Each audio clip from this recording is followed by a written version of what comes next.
this team, we're going to stand together and fight this disease.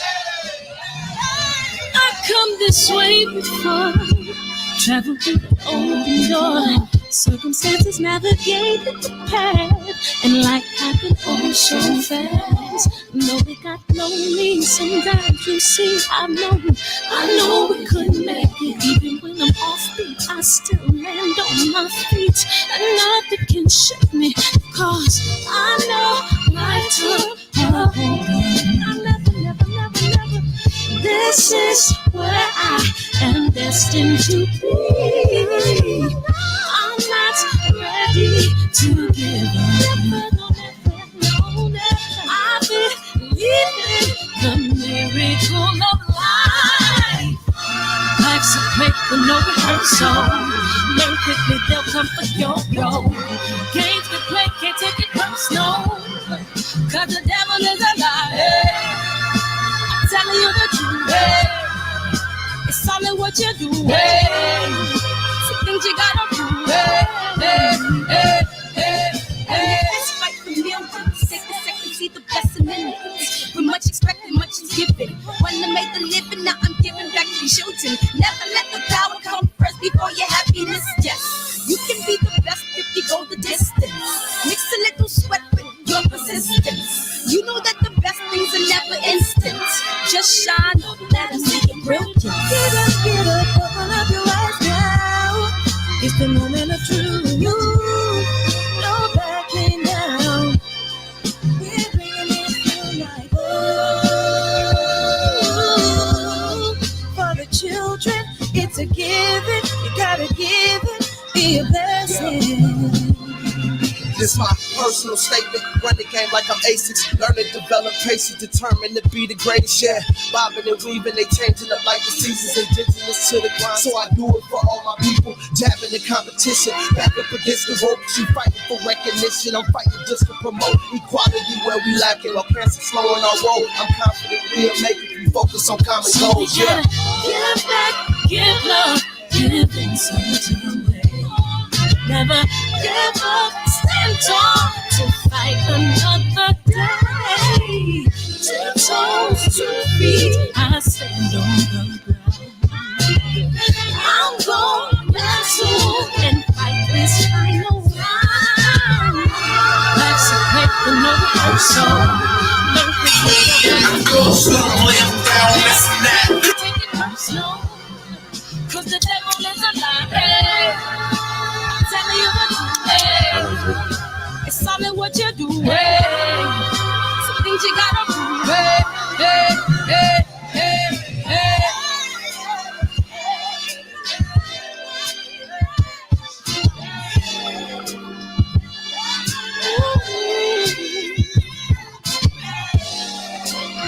I'm gonna share all that I have and get to know that. Yo.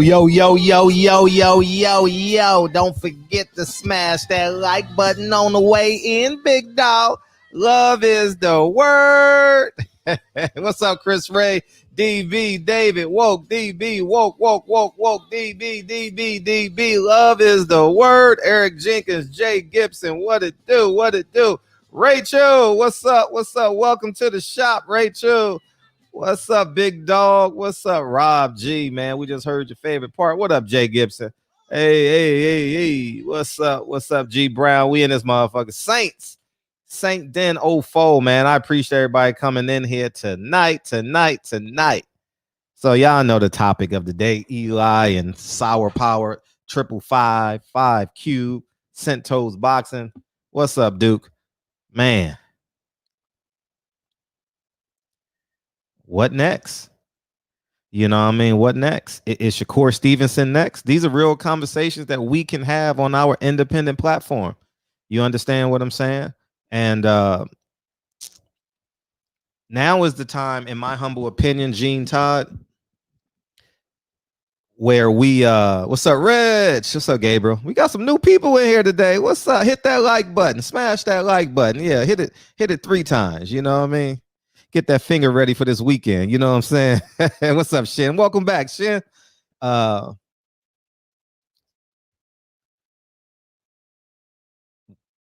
At this point, for real, is it? First, let me pose a question, since this is a conversational show, right? Is Bob Arum to blame at this point? Broderick, you should call in. You know what I mean? You definitely should call in tonight. I'm sure the shop would love to hear your perspective on this, since lawyers always speak very pragmatically, more often than not. I'm very interested. Is it Bob Arum's fault in 2020? In 2020, can you still blame Bob Arum? It's a legitimate question.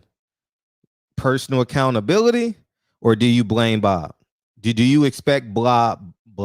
Do you expect Bob to change at 88 years old? Got to ask these questions. For Bud, for anyone, because it's out there already. If you have a son that's in boxing right now, I'm almost certain that the father, uncle, grandfather didn't just start watching boxing when the child turned pro, or not the child, because he may be an adult, when the boxer turns pro.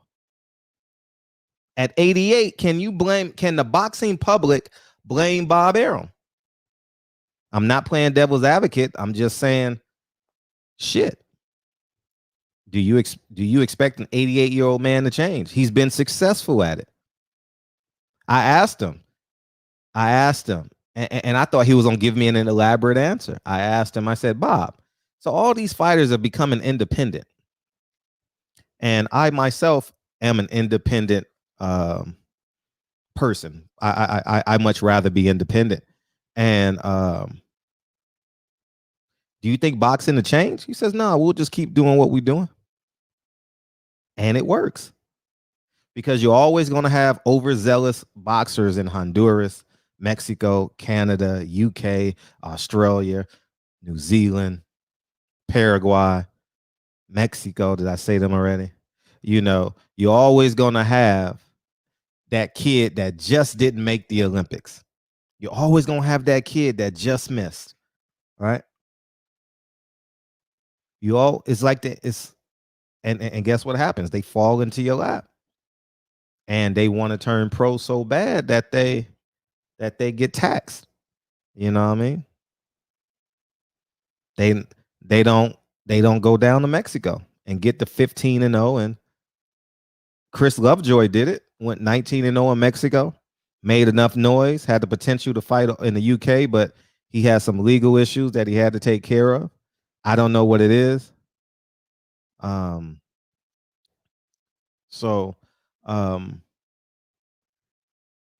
me open up the phone lines. Fuck it. The phone lines are open, dog. Let's have this conversation together.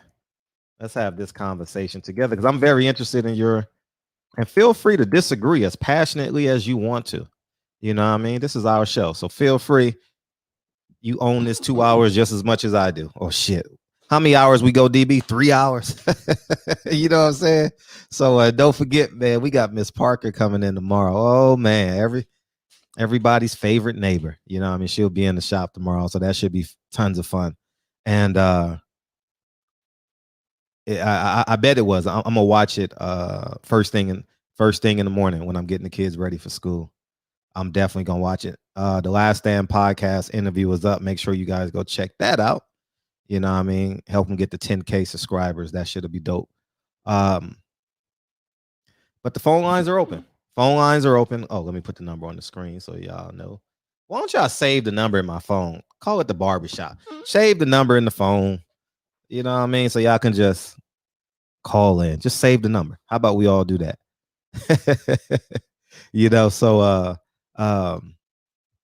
I'm very interested in what y'all got to say.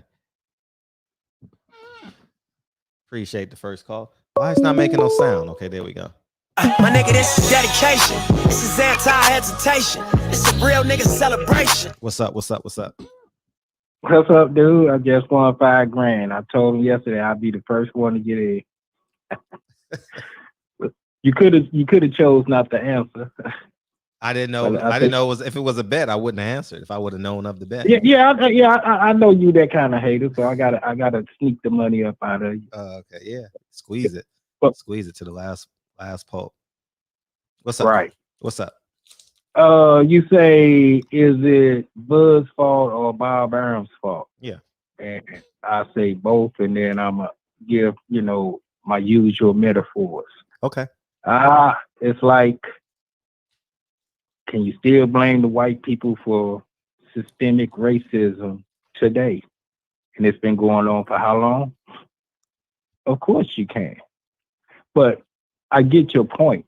Bud is at the sense, should be at least at the sense of his business, knowing how to take control of his, put the destiny in his hand. And I've been on record of saying that even before this topic came up. Just go look in the archives. Bud should have bet on himself, not resign, and let his career, let him be in control of his career. So yeah, shame on him that he didn't. But still, as we stand now, Bob Arum, if he's going to do the moral and righteous thing on his behalf, regardless of how long he's been doing that shit, he can say, well, today it stops her. But I feel you deserve the best fights. Let me do all I can do to get you the best fights. You're deserving of it. So I'm gonna ask you for it. It's just me and you. Do you feel Bud is deserving of all, not all, at the discretion of Top Rank, with all the power they have and the resources they have, that they put that energy into getting Bud the best possible fight for his career? It's just, yeah. Do you feel they should? The answer, from seeing it from a whole person perspective, seeing it from 50,000 feet, no, not at all. Because let me tell you something. From a humanistic perspective, oh yeah, it's like, man, why not? And that's where the question was coming from. Oh, from a human, of course, right. But that's what question. I probably should have prefaced that before I said it, but that I'm thinking you know me by now, because how much shit I talk, I'm still a moral human. Mm-hmm. And so I'm looking at what Bud has done for Top Rank. Did you hear him? Did you hear Bob? He told you a lot. Every time Bob says it's business, that means letter of the law. I'm following the rules of the contract. No more, no less. I've done my job. I put him on the biggest sports platform in the history of life existence. All they do is have sports programming 24 hours a day. Okay, but let's get back to the main narrative. Mm-hmm. Could we blame Bob Arum? And regardless of how long he's been doing it, since the Ali days, he could choose to say, today that stops. Am I Bob Arum right now? Or who am I? Frederick or Bob Arum? I guess Bob Arum enough like that to know that, hey, that Zebra's not going to change his stripes. But I'm just saying, hey, he has the option to change. He's old enough to know. He knows better. I understand what Bud probably... He does know better. And if he... Exactly. And I was about to get to that, but go ahead. But if he acted out of the contract, that wouldn't do him service. That would cut off his arms and possibly his legs. Who, Bob Arum? Top Rank? Mm-hmm. No, it wouldn't. Stop it, Fred. You don't understand. You don't understand. He's still spending Ali money. No, it's not about his money. It's about the life of that contract. Because the bigger he make him, the bigger he does it, the bigger the more he's going to have to pay at the end of that deal. And he got it to pay it.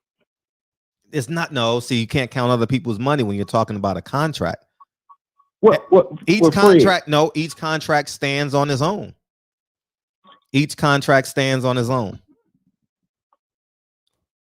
I mean, I could use a simile, but I don't want to be long with it. But you know what? Because if it's written in ink, I haven't seen the contract, but it doesn't sound like nothing that was favoring Bud. It doesn't. It doesn't seem like it was written up in his best interest overall. It is favoring Bud. It's how you optimize it. But Bob, remember, Bud was the co-author of that contract. No matter how you splice the pie, he's the co-author of it. Because he has representation. He hired representation. So he's the co-author of it. It's not Bob said, here's the contract, sign it. It's negotiation. There's negotiation involved because other people have to get paid besides Bud and Bob, excuse me, both. Right. I got you. I don't know. I mean, I'm gonna sit on the fence with this and blame both. Bud is a grown man. And it's because my passion for the sport, I wanted Bud to just bet on himself. You know, I ain't say definitely follow the Mayweather route, but you know, you can mirror it to some degree. Get top rank out your pockets. You know what I'm saying? Because I want to see you shine in your best light. You know, if you can withstand that light, that's yet to be determined. But he's not getting it. He's fighting the likes of a broken down Kell Brook, a broken leg Benavidez, and the list goes on and on and on. A Cheney American. Come on, man. Who's impressed by that at Force 147? And we know what to come back with that. But what about your undisputed at 140? Yeah, I smashed the prettiest chick in my high school too. And oh, you like that analogy, huh? Oh, okay. No, they're my facts though. See, mine is facts. I got the receipts. but they didn't have cameras back then. I'm gonna blame both of them, man. You know, but regardless of what we feel about, you know, him, Earl Spence and all that, he is still to a lot of degrees our brother. He is. Regardless of who he wants to interview with or not, he's our brother. You know what I'm saying? If he ran for president, who you gonna vote for? Bud, Biden, or Trump? No, that's not an option. No, I'm not playing the what if game. Not playing the what if game. Fred, I ain't falling for that one, nigga. you vote for myself. I'll vote for myself, Reggie. How about that? Well, I'm quite sure a lot of people in the chat would say I vote for Bud. You know what I'm saying? But get off my line. That's what it is. Call back in later. All right, Fred. Salute everybody in the chat. Appreciate you, big homie. All right. Mike Weary the Great. Bradley and Ward have no integrity for hating on black men. They just carry this mantra. They carry it to the grave, too. Hey, Sheena. Hey, Miss Sheena. Hey, Fred, I'm sharing some of my birthday money with you. Stay on your grind. Love your work. Salute to you in the chat. Hey, Sheena. We're going to be saying that a lot all week. Hey, Sheena. Hey, Miss Parker. Hey, love is the word. Hey, Patty. That's go. Hey, everybody put a hey on it when you hollered at the ladies this week. Hey, oh, enjoy your day, ma. Enjoy your day. You know what I mean? You ready? You ready, big homie? Yo, you ready? Kyle, you ready? You went blank on me. So, but I mean, it's a great question. Like, who do you blame at this point? Who do you blame? You know what I mean? Who do you blame? Oh, I'm glad you called in. I appreciate you calling in. So, all you scared to death Negroes. I appreciate you calling in. All yours. Hey, what's up, brother? It's Broderick. I know. So I just think that it's ultimately on Bud. At the end of the day, when you look at what his peers are doing, they're all creating their own content on their own platforms. So in 2020, you don't really need to rely on anyone else to create the promo videos before your fights. You don't need to rely on your managers to set up interviews. You can do what like Devin Haney and his father does. And I think ultimately Bud has an employee mindset. He doesn't have the mindset of a boss. And there's nothing wrong with being an employee. Let me be clear. He may not want to do all that work. He just may want to show up, fight, collect his $4 million check. Mm-hmm. He's no different than Canelo. Canelo, in my opinion, lost a lot of upside by signing with DAZN because there's no upside on without having pay-per-view. But if you're someone that doesn't enjoy doing press, you don't enjoy the 24/7 videos around you, you don't want to do that legwork to build a fan base, then collecting your guaranteed payout is enough. I mean, and that's ultimately what Bud Crawford's doing. Now, I think Arum does a poor job marketing his black fighters, Tim Bradley, for instance, but ultimately when you go on to Bud's social media platforms, they're underwhelming.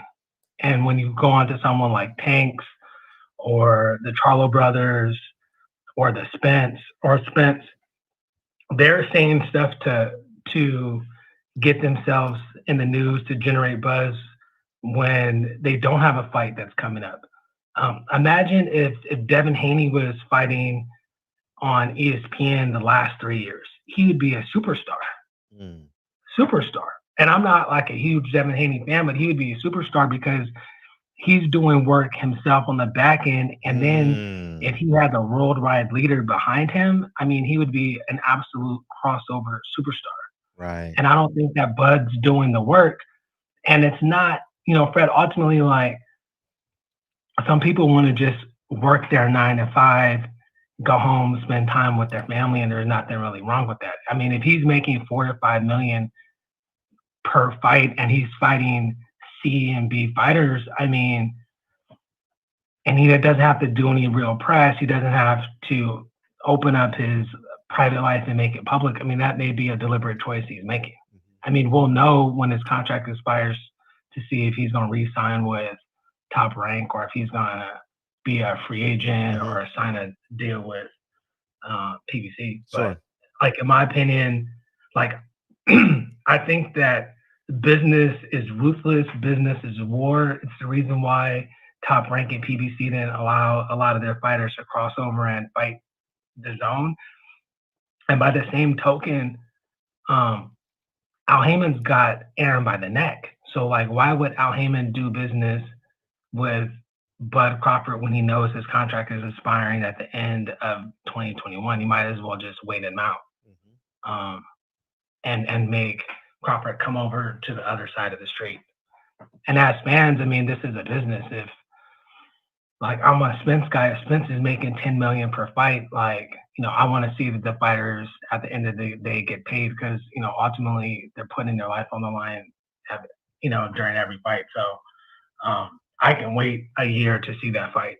I don't want to see another top rank PBC dual promotion. We saw what happened with the Wilder fiasco. So I think we should wait. But I mean, ultimately, I just think that Crawford's got an employee mindset. He's not putting in the work. Arum's partially to blame, but like, if you want to be a boss, like, everyone talks about being a boss, but being a boss is hard ass work. Isn't it? Right? Yes. It's like, it's hard ass work. And not everybody has that dedication. Not everyone wants to do that. And so, ultimately, like, you got to look at someone's actions, and his actions suggest that he's not interested in putting in the work of building his own fan base. And then when you see him interview, he's just a horrible interview. He's dry. He's not giving the interview anything. It's like he doesn't want to be there. And that could be marketed. His nasty persona could be marketed, but that's not how Bob Arum and Top Rank are marketing him right now. So, I mean, if they marketed him as someone that's kind of surly or nasty, it would make his interviews sell better. I mean, it would give you more context for his interviews, but right now it's like, I mean, did you hear his interview with Chris Mannix? No, I didn't. 4 or 5 months ago? No, I didn't. Awful. I mean, it was awful. Really? I mean, it was just awful. Like, you could tell he didn't really want to be there. I mean, Maddox was asking horrible questions like he typically does, but I mean, why go on his platform if you're not going to Sure. promote yourself? Mhm. You know, so I mean, but that's my take for it. And like, you know, that's my take on it. I'll get back in the chat. Now let me ask you this. Okay. Does this cut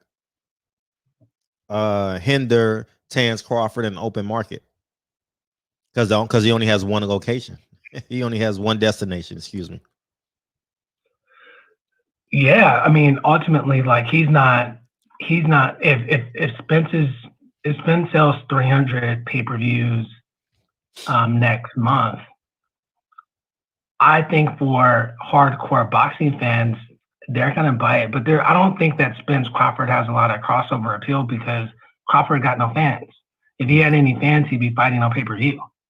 Because Bob can't make money unless the fight is on pay-per-view because ESPN is paying a flat fee for the content. So if you're not fighting on pay-per-view, you have no upside, in my opinion. And so when Bob is talking about he's losing money, it's because the fee he's getting for ESPN is less than the purse he's paying for Crawford and his opponent. And if Crawford had built a fan base, he'd have a lot more leverage going to PBC. But as it stands now, Crawford needs PBC more than PBC needs Crawford, in my opinion. You're absolutely right. And his and that's what I was trying to explain to y'all yesterday during the interview with Bob Arum. I was like, man, Bob is a genius now, because now Terrence Crawford's still gonna be in a pickle October 22nd when the contract ends, right? He's gonna say, well, Al Heyman's only going to offer me $1.5 million for a fight. And it's going to be against Josecito Lopez because you got to get a fight in on that network. You know, it's just what they do. And Bob Arum was going to say, I'll give you 2.5. Right. Right. And I think that it kind of depends on why you're fighting. If you're fighting for money or if you're fighting for legacy. But it's business. Like, remember, Bob Arum says it's business, baby. It's business. You get what I'm saying? It's business. And I understood what he meant by that. Because I run a business, so I understand. Like for example, every time I evict someone, they always say my mom died, my mom had cancer. It's 99% of the time it's a lie, guys. Okay, because because it costs $2,000 to evict somebody. So I can wait 1, maybe 2 months, right? So they have time. All right. So what I'm saying is when they get in front of the lawyer, when they get in front of the judge says, excuse me, did you pay your rent January 1st? She's going to say, well, mama, no. Did you pay your rent? No. Eviction granted. You get what I'm saying? Right. And that's just Bob Arum. And if you want Bob Arum to extend himself, he's not going to do it because he got Bud Crawford cheap. Remember, Bud Crawford was delivered to him by Cameron Duncan. So he got him on a deal. Right. And now that Bob Arum, and now that Terrence Crawford has crossed over into the prime, crossed over into like high pay grade, pound for pound pay grade, he was paying him $20,000, $30,000, $40,000 a fight. Shit, just 3 years ago, probably. You know, so it's the profit margins. There's no profit margin in Bud now because his personal pay grade has gone up. And I think that there's no big fight to look forward to, because even if they do co-promote Spence versus Bud, it's not going to be 50-50. I mean, Bud can't even sell $100,000 pay-per-view. Yeah. So I don't know what the split would be, but I don't even think it'd be 60-40. And so that's the game that Bob is going to play. That's the genius of Bob Arum. Like he's mastered him. You understand? Don't get me wrong by you guys gonna misconstrue what I'm saying by saying, oh, Fred is pro Bob Arum. You guys are missing what I'm saying. He's mastered the business aspect of this game. And Mikey Garcia, you want to leave me? How you gonna leave me? How you gonna leave me? Okay, we're gonna sit out 2 years. You gonna sit out, we gonna burn you for 2 years.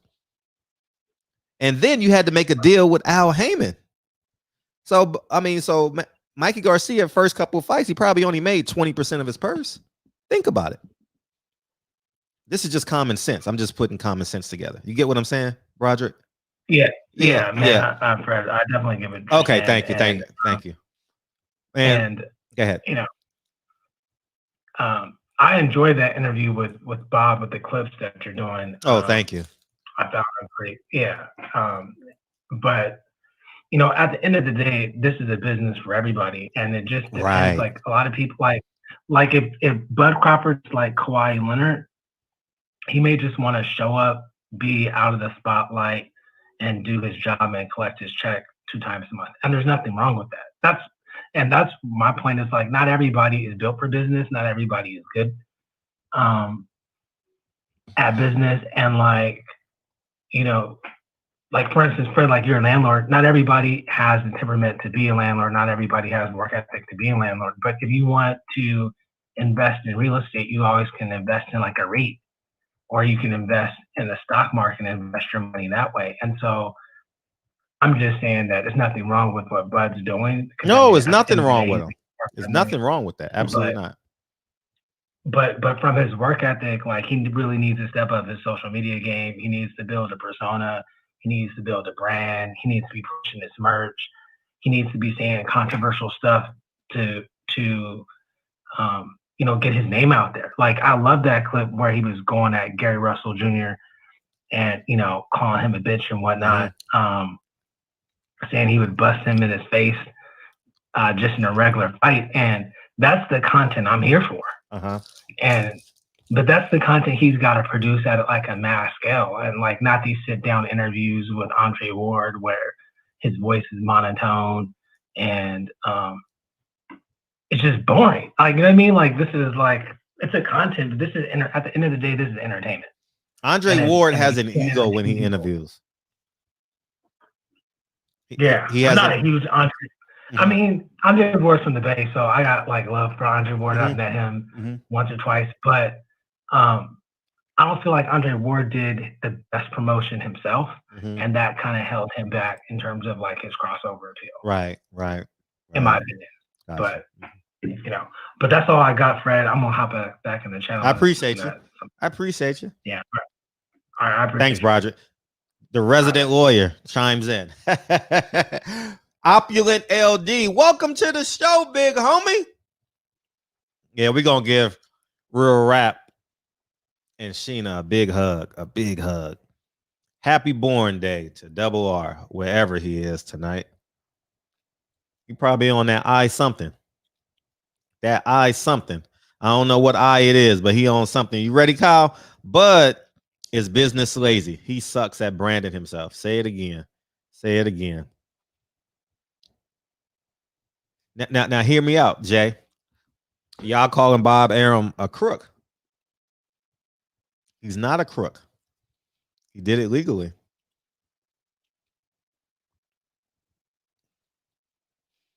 It's like for real. Like, is he a crook if he didn't break a law? You get what I'm saying? So it's interesting. I see you, Kyle. I'm ready. You ready? What's up, Kyle? What's going on, Big Fred? How you feel? Oh, you just didn't want to be seen. I got you. Okay, I got you. What's up? Yeah, no, I'm doing an Obama phone, man. Don't worry about it. Oh, okay. What you got? So, man, now you already know. I gotta break it down for everybody that doesn't understand the Bud Crawford Top Rank situation. See, people don't understand. It's more survivor's remorse than it is him being a bad businessman. You feel what I'm saying? Because Top Rank gave him his first big check. They was the first people to really believe in him You know what I'm saying? As far as a big company, that's number one. Number two, the perks that he has with Top Rank, what he's able to do with Top Rank, the place he's able to go with Top Rank. Um, he can do whatever he wants at Top Rank. At a fight, he can go wherever, he can do whatever. He can, whoever he wants to come in, they can come in, whatever.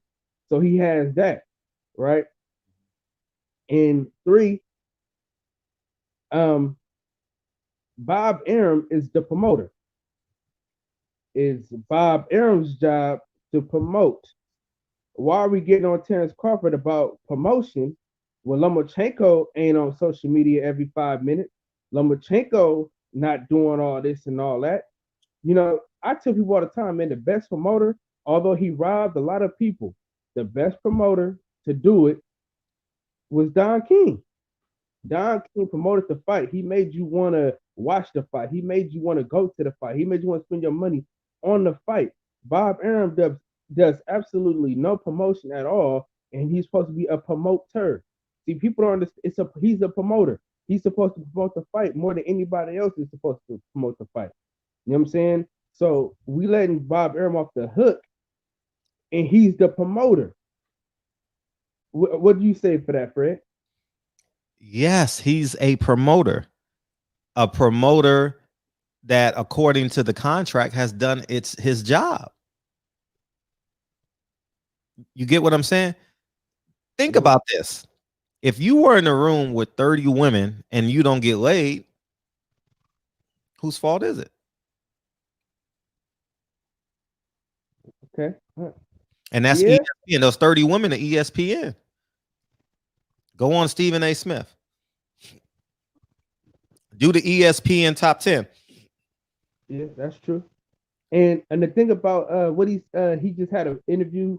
Somebody said he just had an interview with Chris Mannix. I haven't seen it. Nobody likes Chris Mannix. He just said in another interview. It's not about who you don't. It's not about who you like or don't like. That's the problem. Yeah. It's not. This ain't the business of likability.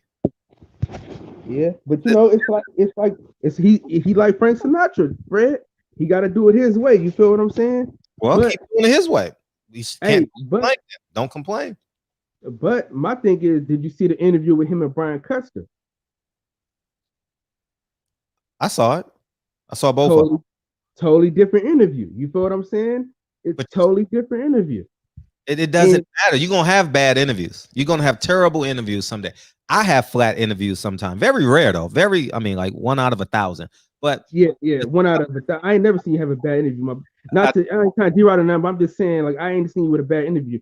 Every interview I've seen you in has been a good interview. I appreciate that. But the point I'm making is, in the pandemic where everyone's using Zoom, StreamYard, FaceTime, Instagram Live,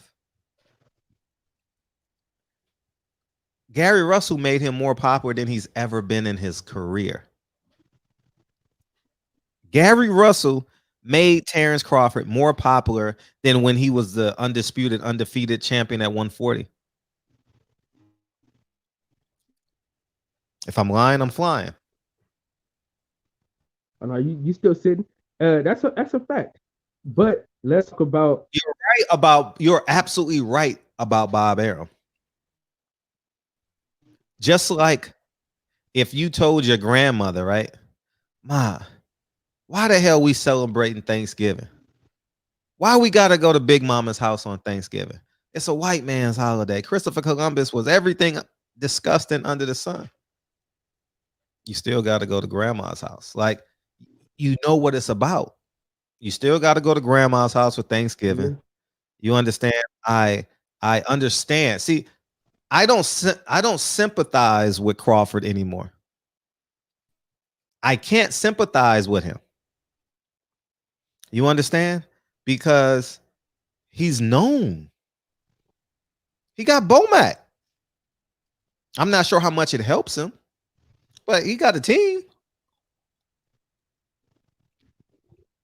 You're right from a human. Yeah. And the thing too that you got. Go ahead. I'm sorry.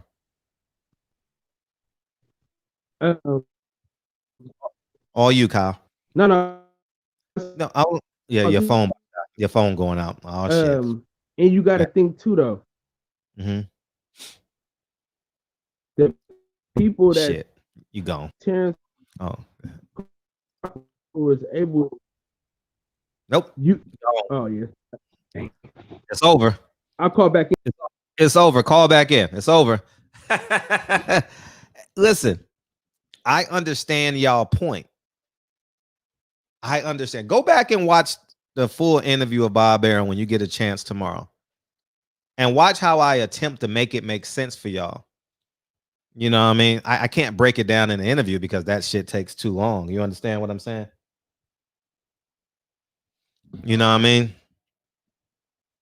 Bud isn't doing the best he can do. Say it again, Mike Weary. Personal accountability. Personal accountability. You know what I mean? Where's Bud's YouTube page? Do the bare minimum, Bud. Did he go live fight week? Did he remind people he had to fight? I mean,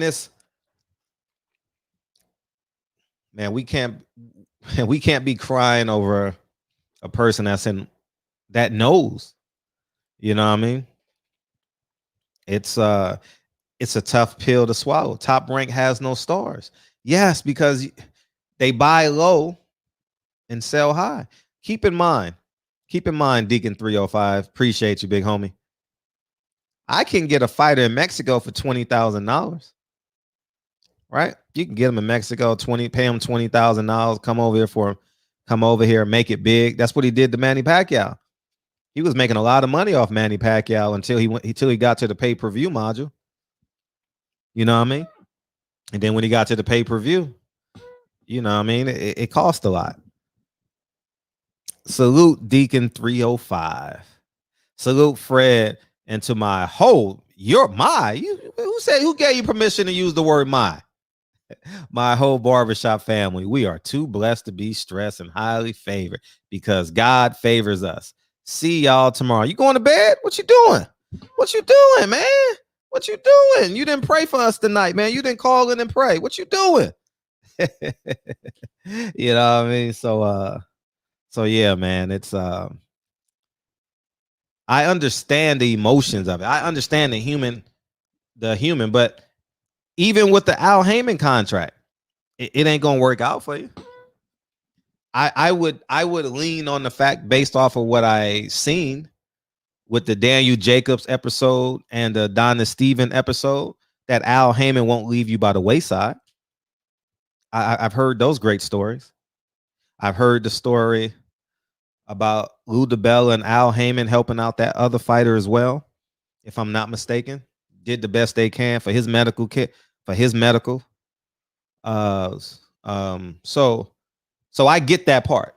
I 100% get. Al Heyman is definitely more of a human, has more human characteristics. You understand? Than I would say Bob Arum. So you guys are right. Now, we ain't talk about the topic yet, man. We ain't even touched the topic yet, man. What is the topic? Oh, the top ranked curse. Ward, Crawford, and Bradley. Why the hell do they lose their independent voice on Top Rank? It is beyond my own understanding. It is beyond. I don't get it. I don't get it. How I would think ESPN would want them to be different, would want them to be themselves. Now, me just looking at Terrence Crawford career, Bradley is worse than Ward. Yeah. My nigga, this is dedication. This is anti-hesitation. Hey, Broderick. Real nigga celebration. Hey, Broderick. It's perspective at this point, man. Hey, what's up? What's good, man? How you doing? What's up, man? How you feel? Nothing. I'm good, man. What you got? Sitting there at the crib and shit, chilling. You know what I'm saying?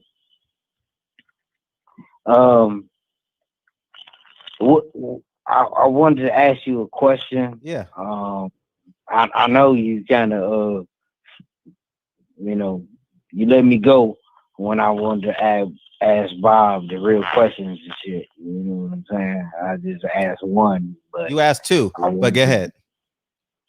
Yeah. I was trying. I seen why you cut me off because I kind of opened it up a little bit. Okay, what you got?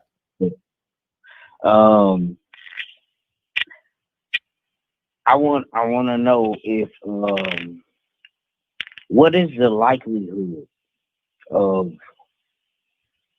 Karen not signing to the PBC, right?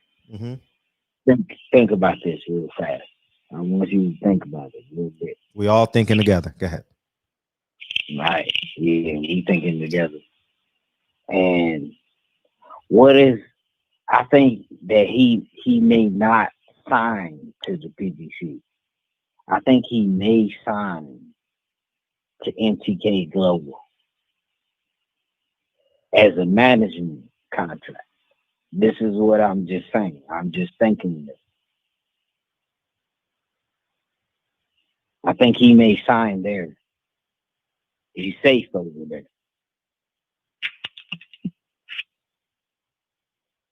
And I don't know that nobody has actually thought about this,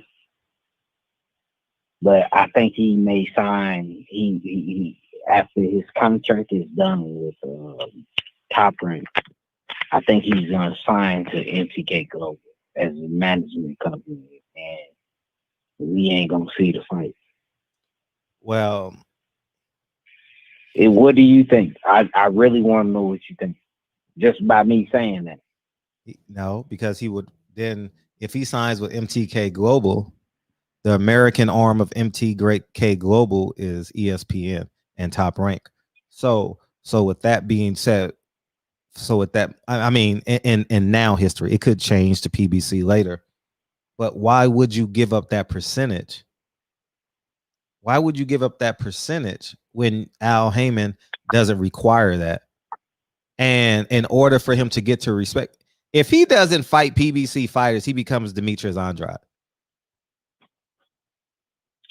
I can see that, you know, and look, I don't want Terrence Crawford to do that because I actually respect him as a fighter. I think he since Floyd, I think he's one of the best fighters that we've seen in this generation. Mm-hmm. And if you check my profile picture, I think that the other fighter is Errol Spence. Mm-hmm. You know, we've been gifted a little bit of things, you know what I'm saying? And I think that these fighters are actually bathing in what Floyd created. Mm-hmm. You understand me? Mm-hmm. And I don't like that, you know, because Floyd is one in the generation. And none of these fighters that's coming up now, whether you call them Teofimo Lopez, Lomachenko, or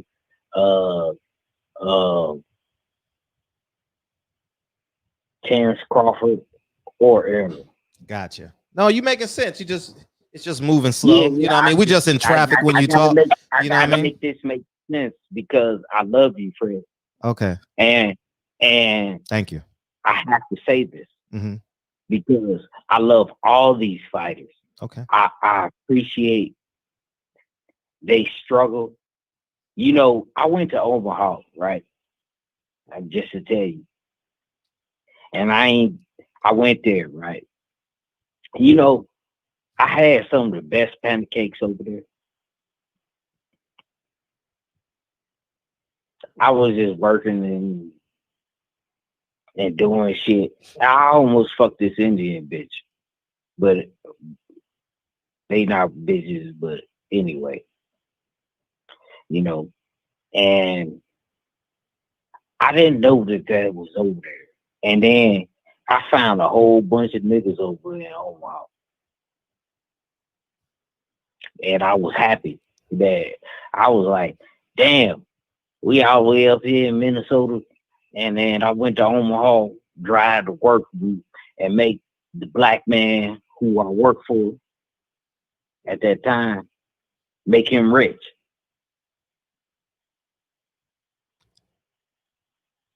I ain't know Terrence Crawford was coming out of that bitch. Mm-hmm. I ain't gonna lie to you. You know, and Terrence Crawford has an opportunity. He has the opportunity of not allowing anybody to dictate what he makes.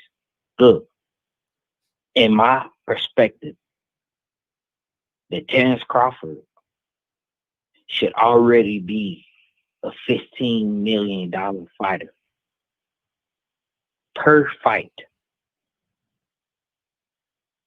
And I'm being generous when I say it. He should have been a $20 million fighter already. I think Terrence Crawford underestimates himself. He don't need Top Rank. He don't even need the PBC. He needs himself. Facts. And he is that good. Gotcha. And he's that good. The vault is running out of oxygen. Look. I want to see him fight. This is B&B talking to y'all. Okay. I want to see him fight. We just did 2 days ago. Look. This is when I knew Terrence Crawford was good. Nah, nigga, we ain't getting into no motherfucking. I remember back when I almost did that. I had pancakes in Omaha. No, man, no. I love you. I know. Look, this is how I knew. Let me tell you this. Don't hang up on me. I'm about to. What? Go ahead. No, don't do it. What? I'm gonna tell you when I knew Terrence Crawford was good. When what? In 2015. Appreciate that. I watched his fight.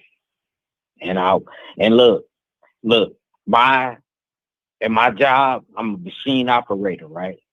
Hey, everyone's putting Maxine Waters in the chat, man. Look. We trying to reclaim our time back. Come on, man. Look.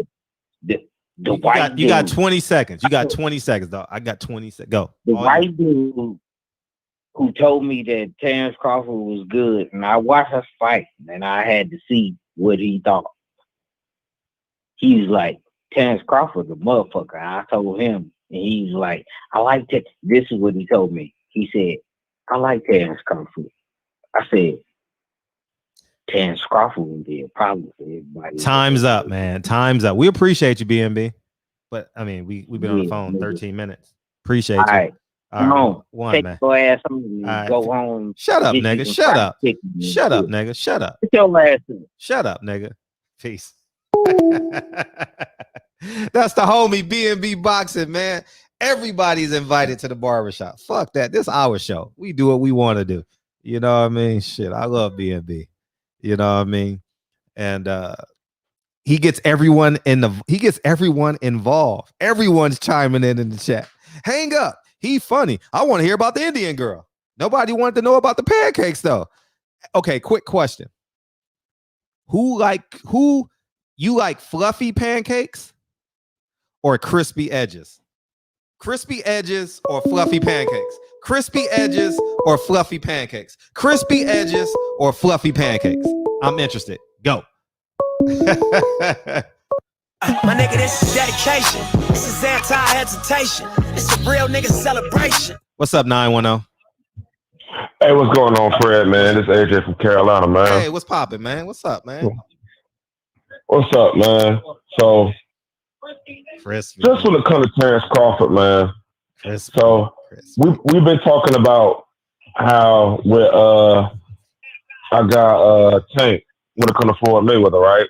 How Floyd Mayweather just do too much. Like Floyd Mayweather's pimping him. Like Floyd Mayweather damn near iceberg swim when it come to Gervonta Davis. Listen, man, Tank don't need a person like Floyd Mayweather, even although it helps. Mhm. But that motherfucker Terrence Crawford, he could absolutely use a Floyd Mayweather Good because point. he's not Good colorful point. at all. Good point. Good point. Good point. He's not colorful at all. He doesn't promote well at all. All of his interviews are trash. And I'm not taking away anything that that brother does in the ring because I really do think he's a great fighter. He struggled early on against Kell Brook, but hey, you really can't complain too much if you knock a motherfucker out of 4 rounds, right? Right. Absolutely. But he struggled early on. It just really got me to thinking, like, yeah, he won, but then I got to thinking, like, man, what is he gonna do if Sean Porter get in front of him?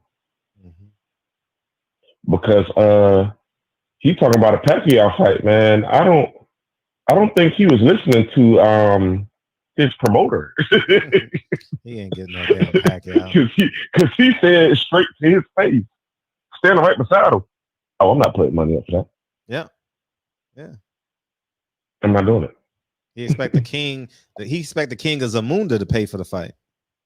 Yeah, it's like, yeah, I'm not doing that shit. Wakanda. So, forever. Right. So it's just like he basically just looked and said, "Hey, motherfucker, I don't know how you about to fight Pacquiao, but I ain't paying for that shit." Now, will I get paid for that shit? Absolutely. Right. But I'm gonna pay for it? Absolutely not. So, man, I think Bud really needs to get with somebody that can get him to that next level as far as promotional wise. Because as far as when it comes to skills, you got him. Because what's gonna end up happening to Bud is Bud gonna fuck around and run into a buzzsaw one time.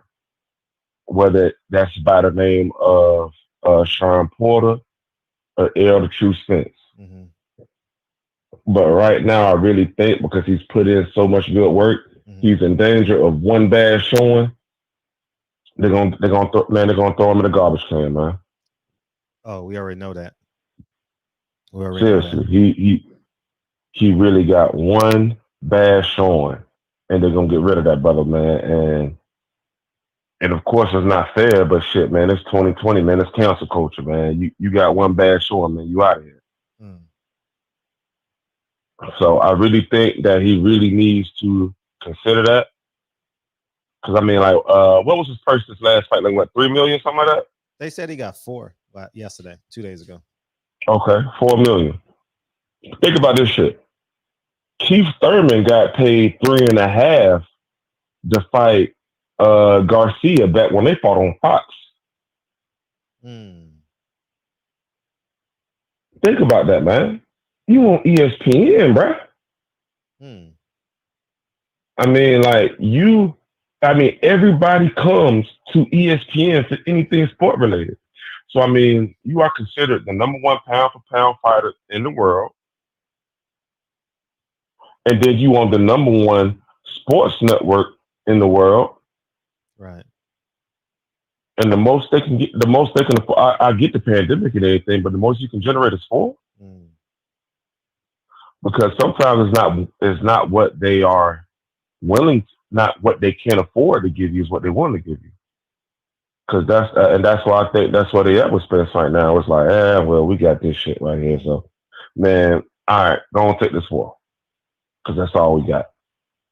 Because, I mean, at the end of it, man, like, you hear all this talk about this man that's possibly going to lead to go to PBC. Nobody's like in a frenzy to try to keep this man. Why is that?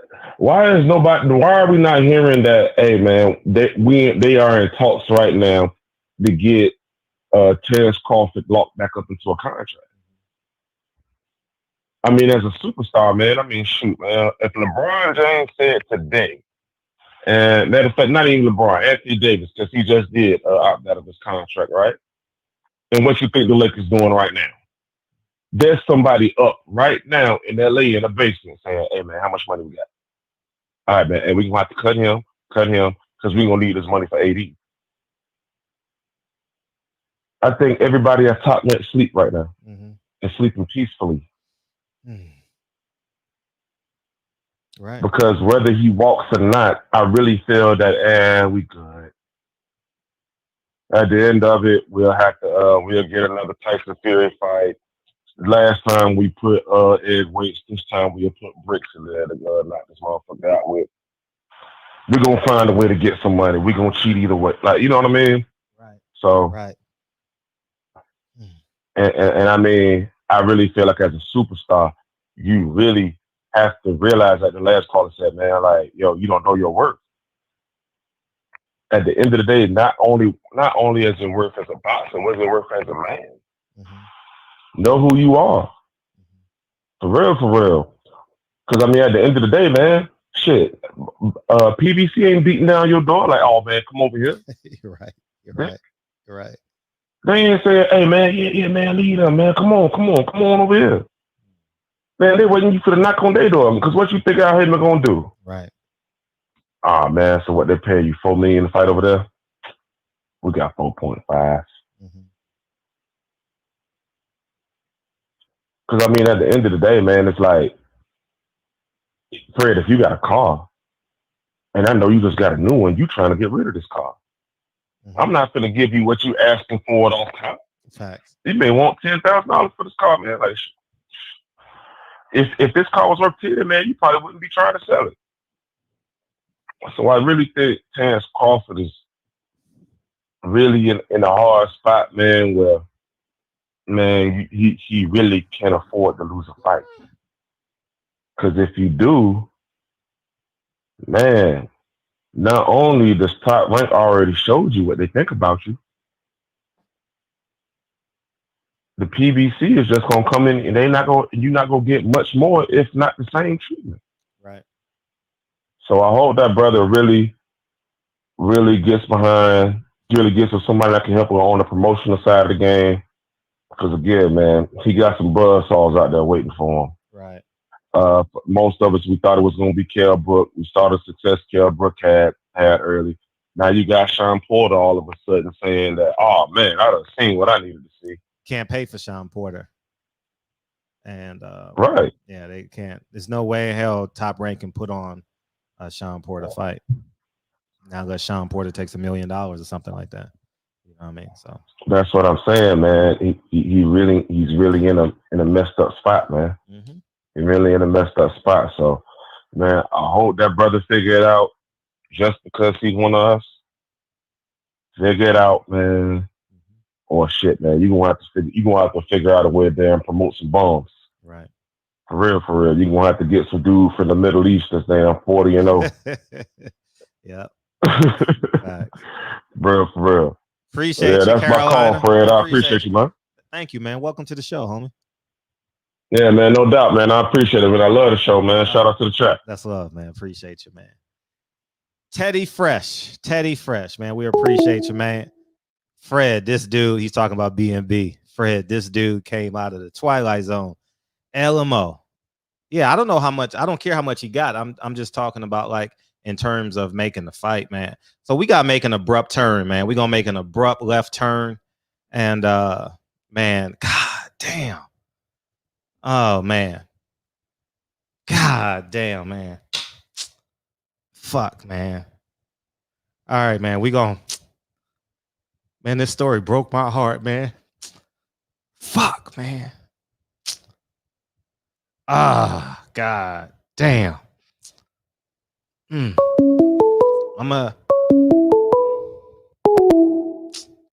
Fuck. All right. We're going to get through this, all right? All right, we're going to get... Fuck. I'm going to beam you in, all right, man? And he's going to share his story. And I want us to help him as much as we can. All right. And when the tide is high, we surfing. All right. And this is one of the low points, man. And let me just give you an introduction real quick. So I've been conversing with someone in the DM, right? Off and on, you know what I mean, for some time. And he hit me Thursday, and he says, I've been watching your videos just to get me through. And I'm like, huh? What are you talking about? And there was a story that went viral. I saw Angela Stanton Smith. Angela Stanton Smith posted it, right? I saw a few people post it. And you guys know the story. Reggie Owens gonna know this story quite well. And he wants to come on and share his story. And we're gonna help this man as much as we can. All right.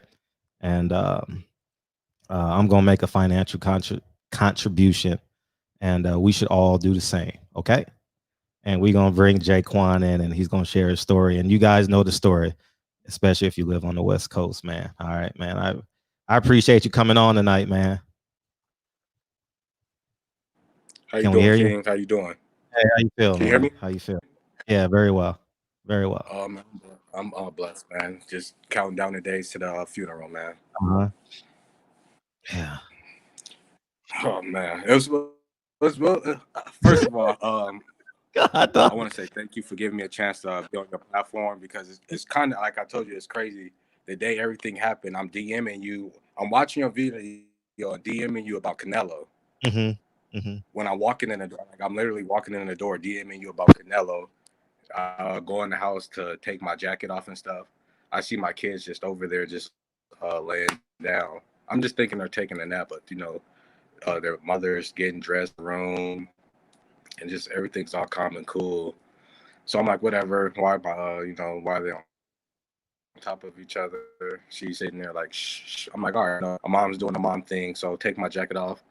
I go back just to give my babies a kiss, and I feel one of their heads, and their heads is cold.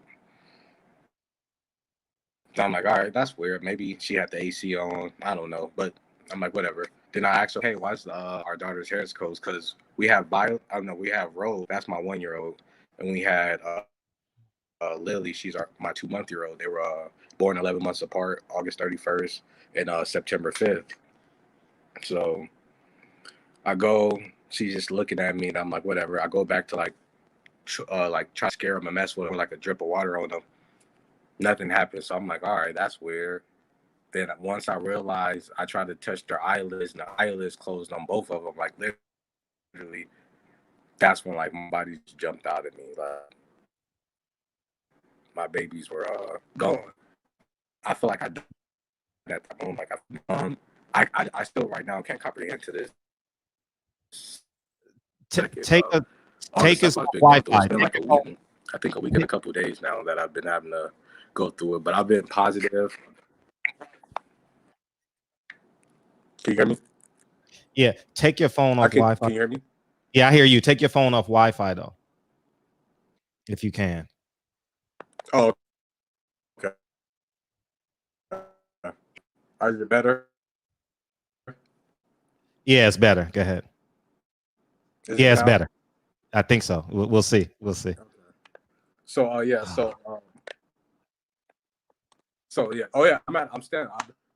I've been staying at the Excalibur now past week or two because I work for the casino. So I've been staying here. It happened like Lily was actually born at the house. She had a home birth at the house. Then sadly she passed at the house. But man, Fred, it's been tough, King. But I just been having to stay positive and strong because I'm like the only one here. And plus I have my 5-year-old. I had to explain to my 5-year-old what happened because she was my 5-year-old as well. So it's been crazy since then, Fred. It's been it's all over the world. Just every time I see my kid's name, it's connected to like murder and stuff like that. It's wild, but I've been strong. I've been positive. Watching your interviews actually it helps me get through the day. I watched the Bob Arum thing, Custer thing. I watched the fight and all that. So basically, just getting like every night, I just wait to 9 o'clock and just try to keep myself busy doing it. Man, it's tough. Because it's crazy. I see so many people with their kids, walking through the hotels and stuff, and I have to just, I'm just grateful that they're able to do that. Makes it worse when I'm walking around, people in a hotel see me and they seen it on the news or they seen it on social media and they run up and cry. it's been tough, but man, I just got to stay positive and strong for the 5-year-old. She's hurting, but she's staying positive out.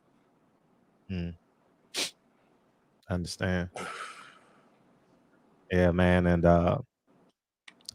we want to help you raise some money. We want to help you raise some money, and I'm gonna send you $500.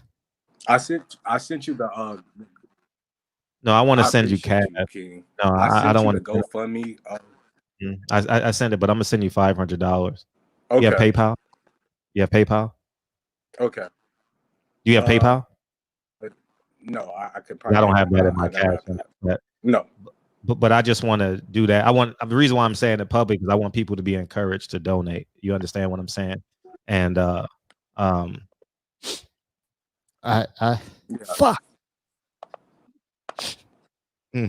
What's your cash app? What's your cash app? I just want to tell people. I got to make one. I probably have to make one. You don't have a cash app. I have to make I never. I know. Man. I don't got like I. Or I could send Reggie. I could send Reggie to. I want to tell everybody. Rose. Okay. I could send Reggie to. I'll send. I just want to tell everybody that. Damn, man, it's okay. It's freezing. Yes, I'm thanks, Calvert. Yeah, I'll have to. I'm sure Reggie has. You want me to call in? Do you want me to? Yeah, call her. Yeah, feel free to call her. Yeah, call her. Do you want me to call in? Yeah, call in. I think that'll be cleaner. What number? Send me the number. Okay, I'll send it to you right now. Okay. All right, peace. Oh gosh, damn it. All right, let me beam you out. Let me do this real quick, man. I apologize for this, man, but this shit broke my heart Thursday, man. Oh man, broke my fucking heart, man. I think about that shit that's something we think about every day as parents, man. Something we think about every day as parents. And yeah, I'll PayPal you $500, Reg. And I'm gonna send him the number so he can.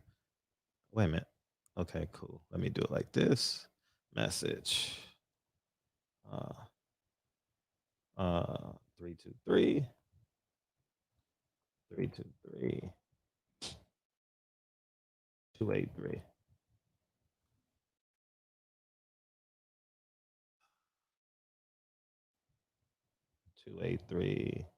9303. Let me get this. 1 second, guys.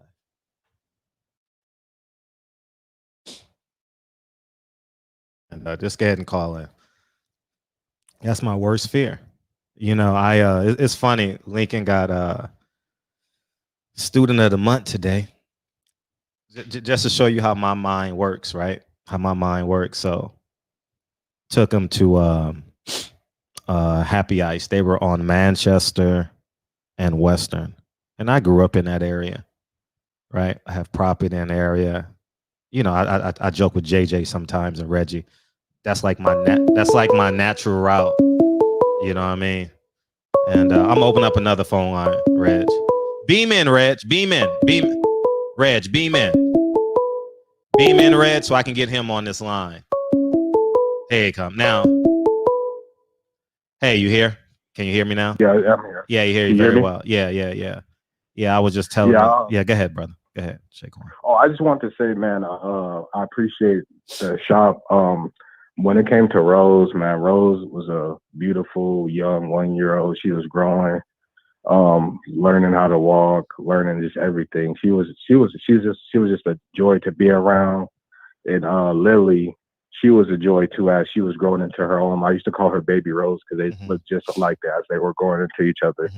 I just want to tell people, like, man, I just wish now, since I lost mine, that I hope people just hug their kids and value every moment with their kids. Because even though I know I would never be able to physically see my kids ever again, I feel like I appreciate seeing people with their kids, hugging, loving, and touching their kids, because it's a valuable thing and you never know when that time may be taken from you. And even when I tell people that I'm glad, I'd rather it happen to me than anybody else to have to go through this, because most people may not be able to cope or get through it. It's a real tough time.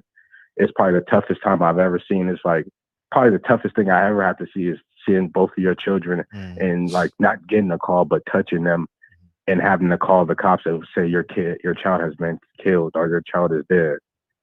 And the worst thing is I sat outside for 5 to 6 hours knowing my kids were in the house and they were doing the crime scene. It's like the worst thing is you can't go up there and do nothing.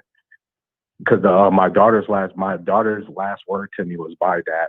Like bye, because I told my 1-year-old, I was like, I'll see you tomorrow, because I was going to my 5-year-old was at my grandmother's house doing virtual learning for school, so she was spending a weekend with grandma. So I was like, all right, Daddy will be back in the morning. And her last words to me was bye. I come home the next day, and you know, it's a new life for me. Like everything's new. I've been to the house about once or twice. I cleaned up. I sit there and talk to them, even though they're not there. I cleaned up, and it's hard, man. But I gotta stay strong. I feel like it still hasn't hit me yet. I'm just staying strong and staying positive. I just been watching boxing, waiting on like news and stuff, man. I just gotta keep my mind busy. I know this week is the funeral. It's Saturday, so. That's probably gonna be the toughest part. I haven't seen them yet. It took forever. It seemed like to see them, but I just decided to wait till Saturday to finally see them again. Yeah, family out there. Yes. My mom lives in Long Beach. Oh, okay. But they end up coming out here because I'm originally from Long Beach and I moved out here around 15, 16. So my grandmother lives out here. Then my older brother lives out here. So. They were all like, I was actually, while I'm messaging you, I'm on the phone with my mom at the time when I'm about to walk into the house. So it's all crazy. Like it's been hard on them as well. It's probably been harder. They've been more crying and stuff. I've been having to keep myself strong. My oldest daughter asked me to forgive the mom and all that. So I have, like, I tell people, like, I'll be honest. I know it'd be hard for most people, but I told them since I'm the only one there, this was a woman I thought I'd probably be with my rest of my life.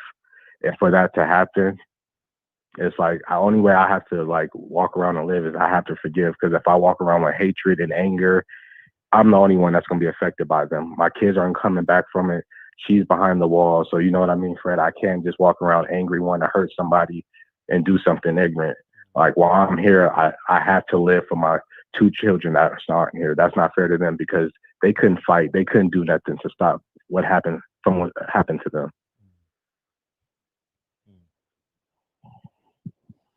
Reg is on the phone. Go ahead, Reg. Yes, man. Send my condolences to you, bro. Damn. Shit, I ain't gonna stay on here too long. That shit hitting me just as I try to speak, man, being a father. So, and man, I ain't the crying type, but that shit hit me right now. But my thing was, can you create a Cash App? People are sending Cash Apps now, but is it okay, Fred, for us who create content to clip this, to start sharing it, just to share this segment, or if you can make that, let's. I actually think that it's our obligation to do this. You understand? It's definitely our obligation to do this, man. And we just discussed about the human part of it, Asia Math and Broderick and everything else, and this is something that we all. Yeah, I'm actually I'm downloading it right now. Okay. And it was like, I'll be honest, it was tough because it was like my life was. It was so crazy because usually when I get home, my 1-year-old, she don't know, but we watch. All we do is watch. We wait for barbershop conversation to have like a video pop up. So that was our whole plan of the day. Maybe Fred make a video. We kicking it at the house. We just gonna chill. And even though it's a Friday, I know you don't do shows on Fridays, but I know you're gonna pop a video or something. Then when that happened, because I think it was the fight weekend of Haney. So that was the hard thing. We just gonna wait for Fred's take on Haney. We know H Money was gonna come in the next day talking about Haney and stuff like that. So for all this to happen, man, it's tough because I know it is. I see Fred. I see you with Lincoln. I see you with your daughter. And I remember before I had Rose, just my daughter waking up and just seeing your story and you playing that It's the Beautifulest Girl in Aurora song every morning. That's the kind of stuff I remember. So it's like, not being able to, like, knowing you be able to get that opportunity, knowing I can't, I'm not selfish enough to be angry, even though it hurts. It's like, I appreciate it because I know it's a person like you out here that's still going to wake up every day and play that song for their daughter and do Lincoln with his piano and all that kind of stuff. So it's like, it's kind of amazing that I know there are still good people out here that's going to value their kids, because most people may overlook this situation and may think I'm grieving differently and I should be angry and I'll be mad, but I'm just grieving with love, because I want all y'all to understand that this can be anybody, but since it's me, I want everybody just to just love their kids and just enjoy these moments, because we never know when these moments can be taken from us. And for it not to be taken from a stranger, for it to be taken from my wife and all that, it's different. It hits home because I was just at home the night before, everything's good. Then I come home the next day and my kids aren't there. Life is just like, it's just different now. I got to wake up. The first couple of nights at the hotel was kind of weird because I got to look at my oldest daughter and not see my two youngest ones with me. And it's kind of like, or my daughter's like, oh, my daughter said today when I seen her, she said, Dad, I'm resting like Rose and Lily. And it just hit me, but I had to like just stay strong on the chin, because she's like, when she was saying, when the funeral comes, she said, I better see them first. I want to talk to them first. I want to see it. I want to give them kisses and tell them how much I love them and miss them. So it took an impact on her, because I was in the living room and my daughter seeing her sisters on the news, and all I hear is her screaming, saying, my sisters. And I had to come and console her, because she had to I told her already, but she didn't understand because she's only 5, and she had to see it on the news, and that killed her inside. Hearing her, they saying her sister wasn't breathing, and I had to like deal with that for like first 48 hours until she was able just to calm down. If But yeah, man, yeah, it's tough, but I don't mean to make people cry tonight. I know like this show is about we uplifted, but it's just a story. I just want people to understand that, even though I lost my 2 beautiful daughters, I hope people just value theirs. Yeah. I tell people, I miss Rose. I miss my Lily. I talk to them every day. Rose was my big juice. Lily was my brown sugar. Even I'm only 28, and I know I'll never get that physical chance to be with them again. And it kills me inside. And sometimes it makes me angry as a man, because sometimes I just sit there and feel like, man, I know my kids are probably screaming and looking for me, and I wasn't there to protect them. And you never think you have to protect your kids against the person you have them with, but I just sometimes like I have to just stop myself from getting angry and crying and hurting, because that's the worst feeling. To imagine your kids crying and screaming, and you know where they're to be there to help them, because you're helping your other child. It's just the worst, but I just got to stay uplifted and strong. Man, damn. Have you created that Cash App? This is some hard shit to deal with, man. God damn. Make that Cash App, man, please. Are you downloading it now? Yeah, man. Yeah, because it's like village time right now from what you're going through, man, and you got the other baby. Things have changed, and it's time for a village to rise up and look over their people. Several people done send money to the Cash App. The Cash Apps are rolling in. So if you haven't set it up, I'll meet you where you're at to pass you over the cash money. Or if you get the Cash App set up, I'll transfer it over to your Cash App. But it's village time, so that's what we're gonna do. Black folks support Black folks. White folks gonna support Black folks. Latino folks gonna support Black folks. Asian folks gonna support Black folks. These are young babies lost. This is a young dude with another child who has lost everything. So, they're going to need financial support. So that's what time it is, and that's what we're going to do for you. So get it going. Fred, you'll make the video tonight so we can all share it. Let's make this shit go around the world, get this brother Cash App rolling. Yeah, can we get out this shit hard to deal with? I ain't the crying type, so can we get off?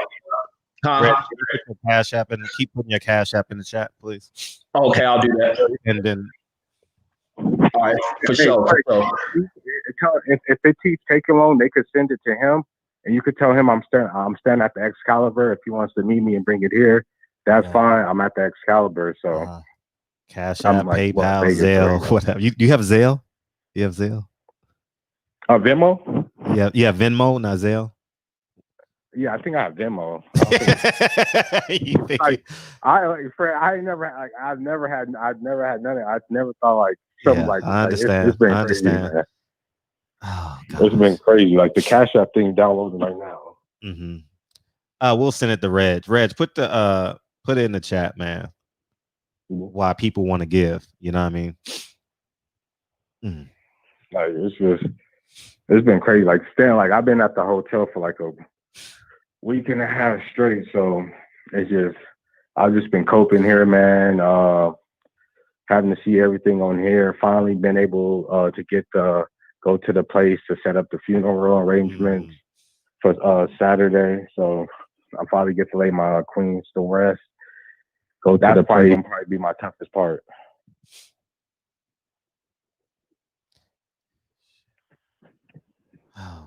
But outside of that, how you feeling, Fred? How's how's I'm everything fine, going? man. I'm fine. I'm fine. I'm fine. I'm fine. All right, we're gonna Cash App. Go ahead. I want to ask one thing. So what do you all right, so I seen that you did interview Bob and stuff like that. What's your take on what's next for Terrence? Because in my opinion, I feel like Spence is on his way out of 154. I don't see I don't see Spence getting the Pacquiao fight, and I don't see him fighting Thurman or Porter again. And I just don't see him and Crawford really fighting. I know they say all the pots there, this other side, but Thurman is washed. Porter, he's not going to get Porter that payday again after the disrespect. And after that, I just don't see Pacquiao giving Spence that much. I don't see Pacquiao want to take that punishment. So what do you think Terrence is going to do? Does he leave or fight his mandatory? Buy out his contract? He's gonna fight his mandatory next. Whoever his mandatory is, you know, and it won't be. They'll find a way to move Sean Porter out the way or give Sean Porter $1 million or something. I don't know, something like that. I think so. Yeah, man. That's all I'm telling you. All I've been able to do is probably I'm being honest, just watch your videos to get me through the day. I watch every video you drop. There's nothing, and it's really much nothing I can do as of now. It's like life is different now, man. Like, you usually wake up to go home to your family and you do all this. Now you're waking up every day and you're in the hotel by yourself. It's not, and I say what makes it worse is you didn't lose 2 people, you lost 3. If you know what I mean, like So she was your wife, correct? Yeah. Wow. If you don't mind sharing, was there any signs that you saw or anything like that? Personally, no. I know we were like she was going through a little spiritual thing, but physically, mentally, no. Like I'll wake up and go to work every day. She'll watch the kids, take care of the kids, and do stuff like that. So I say I don't know what happened, but when I seen them the night before, everything was fine. Like literally everything was fine. And I got home the next day. I literally kissed Rose. I kissed Lily, and Rose told me bye. Like I'm opening the door, she said bye, and it was like, it kills me because I was like, damn, did she know something was gonna happen? Because she usually never she'd give me a kiss and say bye, like a little baby, like the baby talk thing.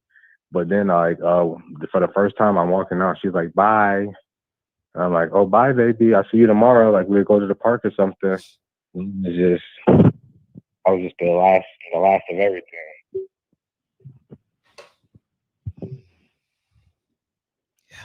Just say you walk home, how you used to come in your house, you see your kids, you just thinking they're taking a nap. It's 12 o'clock. Hey, you got a 1-year-old and a 2-month-old. Naps happen. So I'm like, oh, it's okay, nap time, whatever.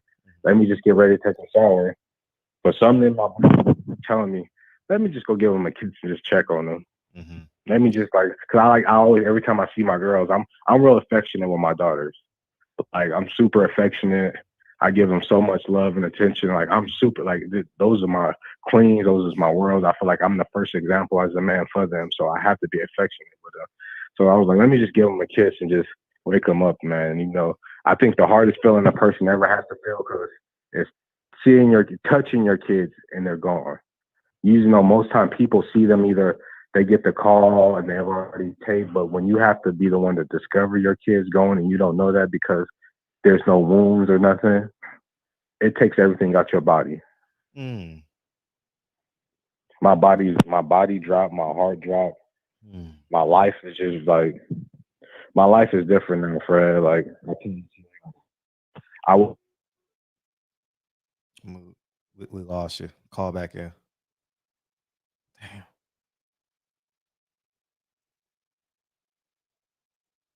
Good point. Good point. He'll call back in. Hey, Reg, can you DM me your PayPal, please?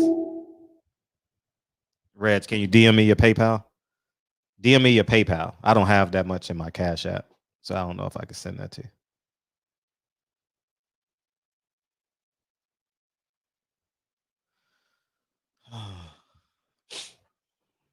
Thanks, man.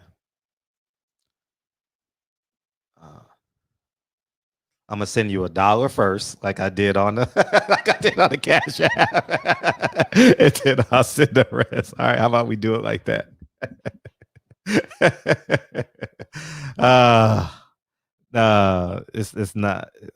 It's not Reggie Owens. It's he's gonna deliver the stuff, the contributions for us.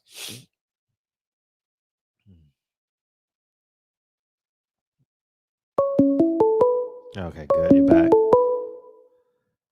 All right, you're back. Someone. Okay. I just made. It just went through. The Cash App just went through. No. The Cash App just went through. No, I just made my Cash App thing. So it's ready. Yeah, it's ready. Let me send you $1 to make sure it works. My thing is Violet. Wait 1 second. I'm gonna send you $1 and let me know if you get it. What is it? Violet, Rose, and Lily. Oh, it's also VIOLET ROSELILY.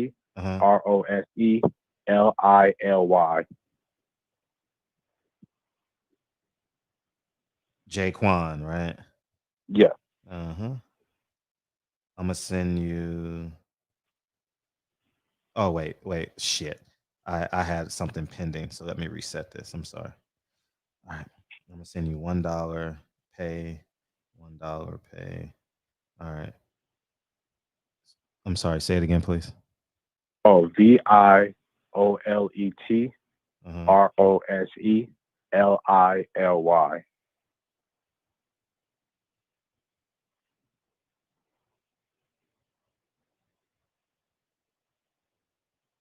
Okay, Jaquan.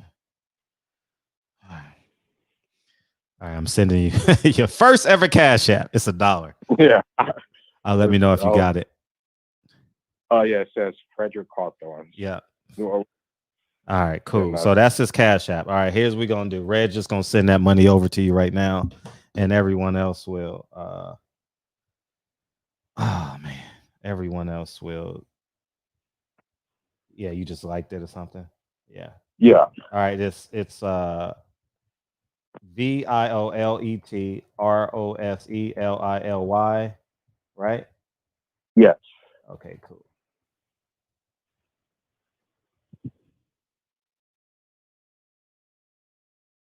All right, cool.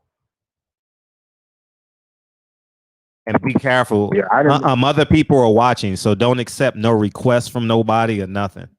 Okay. Okay. Like, you understand what I'm saying, because they're gonna have some hustlers out here trying to, because it's gonna be a few thousand people that watch this video. Okay. Right. So don't set like friend requests, or I don't know how it works. Like people gonna send you like bills to pay and shit, a request to pay and all that shit. You know what I mean? Okay. So only accept like it says somebody sending you cash, but don't accept no bills to pay and stuff like that. Nothing. No. Don't accept none of that. All right. And but yeah, I appreciate, man. I just want to say I appreciate you allowing me on your platform. Mm-hmm. I really do appreciate. Rose appreciates it. Lily appreciate it. Violet appreciate it. We've all from my oldest Violet to Rose and Lily. I've watched all your shows with them. I watched the fight parties with them. So I really just appreciate it. We've watched I think me and Lily's first fight to watch of yours, even I was the Tony Harrison one with Charlo. Yeah. When y'all did the live, yeah, that's love, man. That's love, man. We genuinely appreciate you, man. And yeah, do not accept any requests. People are watching. Did you ever find out who she wanted to send the organs to, anything like that? No. So when it happened, she was just like, we could sell the organs. I'm like, I don't even know what type of stuff that is, to be honest. Oh, okay. I'll be so honest, like selling the organs and all that kind of stuff. I'm like, what? Like, what kind of, like, what the hell are you talking about? But I'm like, I just ran out the house because I looked at it like this. If I do something to her, I'm going to go down for everything. You get what I'm saying? Then the black man, I'm going to go down for everything. So I had called the cops and they ended up coming down.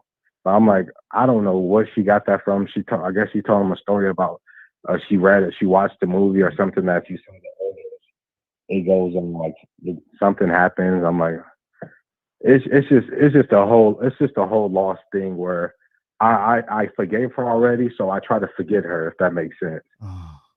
Because it's a lot of pain in that situation where I get you. I don't ever want to have to go to that pain. Like at the end of the day, I'm the only one on this street, so I have to accept it. You know what I mean? I have to accept it. I have to just be here while she gets to do everything she wants to do, like whatever she gets to do in prison. If she says she doesn't know me, she says she didn't know our kids. So I just have to accept that. You know what I mean? Like, you don't know me, but you see me the night before and you see me that day and you didn't know my kids, but you never called the cops or anything.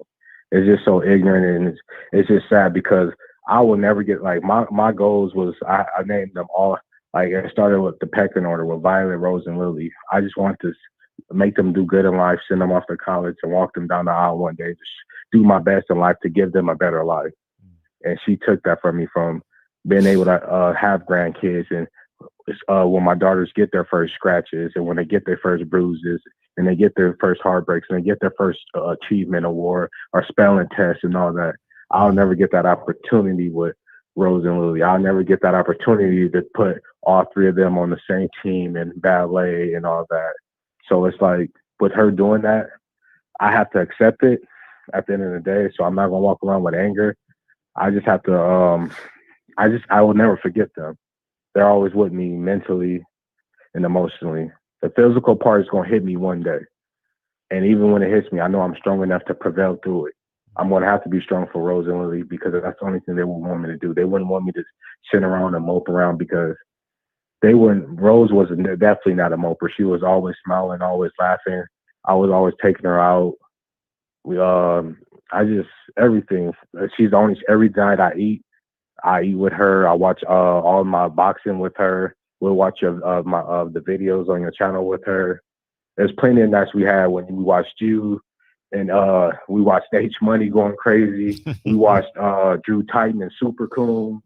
It was like, so, yeah. Man, I had like the time I had with them, especially Rose, felt like years because there's so many memories of nights where I was on this platform watching your show with Rose, and we watching Drew Titan going in, or we watching H Money going in, Reggie Owens going in. So I appreciate this shop.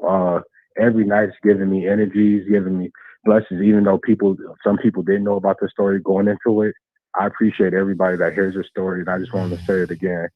Just appreciate your kids, love them, hug them, caress them, because even though I can't, I'm glad that y'all are able to still have that opportunity and to, like, you know, pass your kids down one day for them to have their own kids, and they can do the same thing.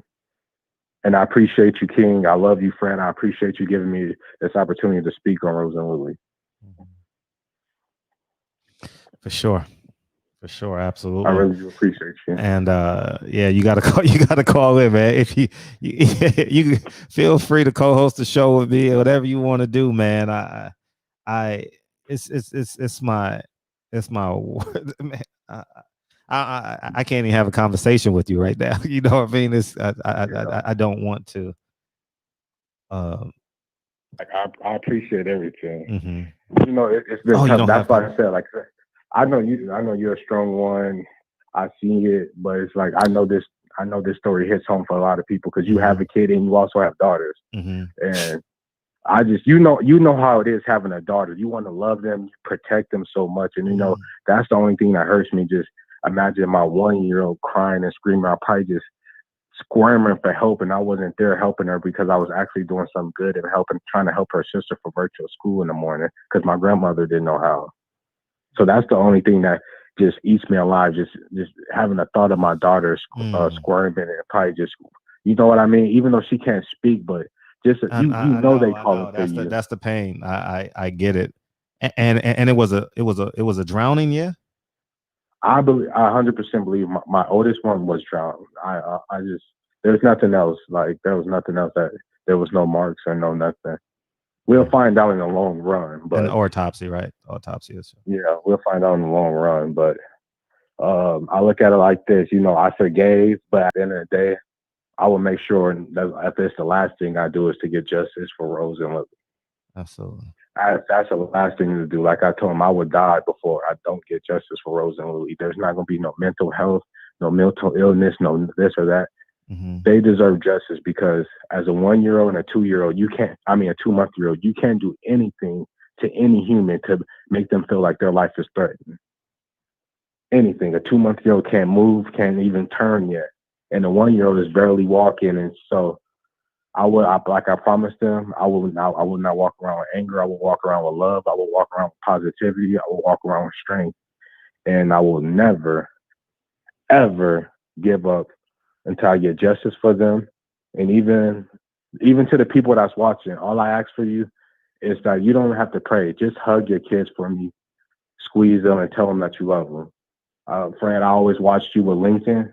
Just the next time you do see him, and the next time you see your daughter, just hug them and squeeze them. And that's all I ask for, and that's all I want. That's all I ask for everybody that has a kid on here. Hug, squeeze, and love, and just value those moments. Yeah. Yeah. Yeah. I appreciate you, King. Thank you for giving me the chance to get on this Black platform and just express the thing with my beautiful Black queens that I had. And they're always going to be with me, and they're always in my heart. And they're watching over if they're in the barbershop tonight, and they're thankful. Yeah, I bet. Yeah, amen to that. Definitely amen to that, man. And yeah, if you ever need anything, call me. Yeah, please. It's just. So when all right, one more question. Yeah, so when please. the people when somebody sends a cash, I don't have to touch nothing. It just goes through it, right? Yeah, just click the it's a heart. It's a thumbs up. Is it a heart? Have you gotten the Cash App yet? I got one from Drew Titan. Okay, beautiful. Frederick and Jawan. And Okay. Do I click the heart of it or? Yeah, just click the heart.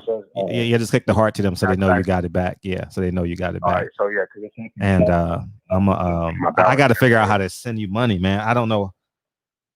If not, what bank do you use? I just bought. Well, I had one with her, and I had to get rid of that. Yeah. So now I have. Right now, I'm just using my rush card thing until I can get my new bank because everything I had to cancel. Okay, understood. I got to get. So now I just have my rush card thing until I'm able to get a new bank. I've been going through all this, so I haven't had time to go to the bank and just sit down and stuff. Yeah, I get it. Well, if you know anyone that's trustworthy, I have PayPal, or I have cash. Well, like I don't. Can I make a PayPal, or do I need like a certain type of thing? No, you just have PayPal is easy. It's the same way you do Cash App. You just got to connect it to an account. Okay, if I can connect if I can make a PayPal and connect it to my just DM thing, it to me. I'll let you know. Yeah, just DM it to me. That'll be the best way to All do right. it. Well, I appreciate the barbershop. I love everybody in the barbershop. I hope everybody have a blessed night. From the bottom of my heart, it's all love. Value everybody. Fred shows, it's the hottest in the shop. I'm still gonna be watching and locked in. Fred, I appreciate you, King. Mm-hmm. Have a blessed night. Appreciate you. Whew. Gosh. What's up, Reg? What's up, Reg? Man, I just want to say before he got out, I want to link up with him because the brothers and sent about $600. So the brother,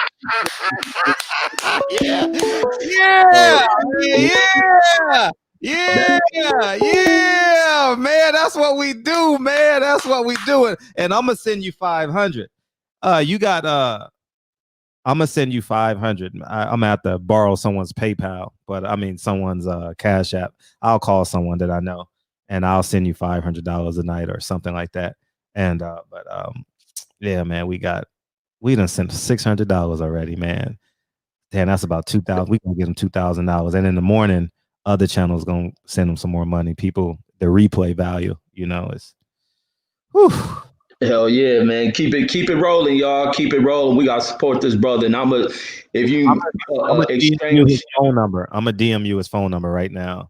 Okay, so I can link up with him. I'm gonna see if I can get him on Willie D show as well, so he can his story gotta be expanded because I mean, damn, man. I'm gonna say it before, man. This shit make me cry and get back up out of here, man. But that's always kind of the shit I was always concerned with when having kids, working and stuff. And then, for a while, I never thought that postpartum depression stuff was like a real thing. I always thought it was an excuse. But I'm like, man, in the reality of things of, the changes that some women go through and the stresses, who know what mental stuff they go through, that became a real concern to me not walking in this damn house.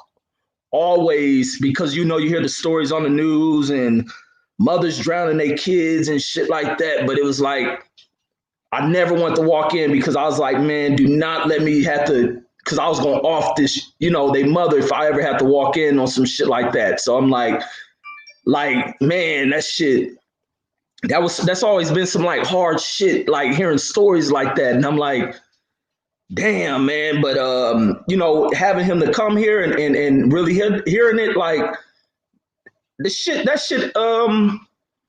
like emotionally hitting me, like, man, I don't tear up, I don't be crying, I poke my chest out, like, but because right before this call, I was laying down with my babies and shit, and I've always do that, and I'm like, for him to hear that, like, his baby give him a kiss and shit like that, like, man,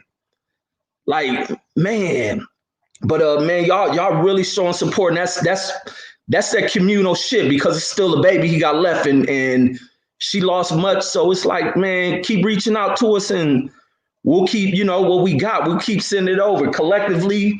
Group economics, man, we can help send it to where this dude is helped, man, because mentally he's strong, but hopefully this shit never hit him and tear him apart. But that's the one aspect, man, just to keep someone grounded, and therapy seems to be the barbershop. So that's some cool shit. But that's all I got. But yeah, if you can give him the number, I'll make sure I link it. More super chats coming in. So he's gonna be probably around $1,000 before we get up out of here. So good shit from everybody, the brothers and sisters, man. White, black, Asian, Rican, Haitian, the continent. Y'all support this shit. That's what it's about. But that's all I got. Let me get up out of here, man.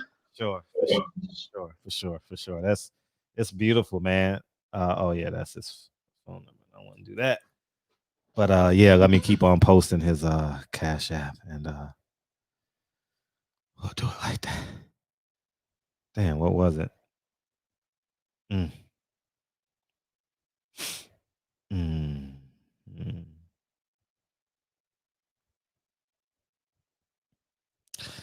Yeah, man. I was just yeah. I appreciate everybody, man. Appreciate everybody. This is his Cash App. And I was sharing the story because Happy Ice has a truck on Western and Manchester.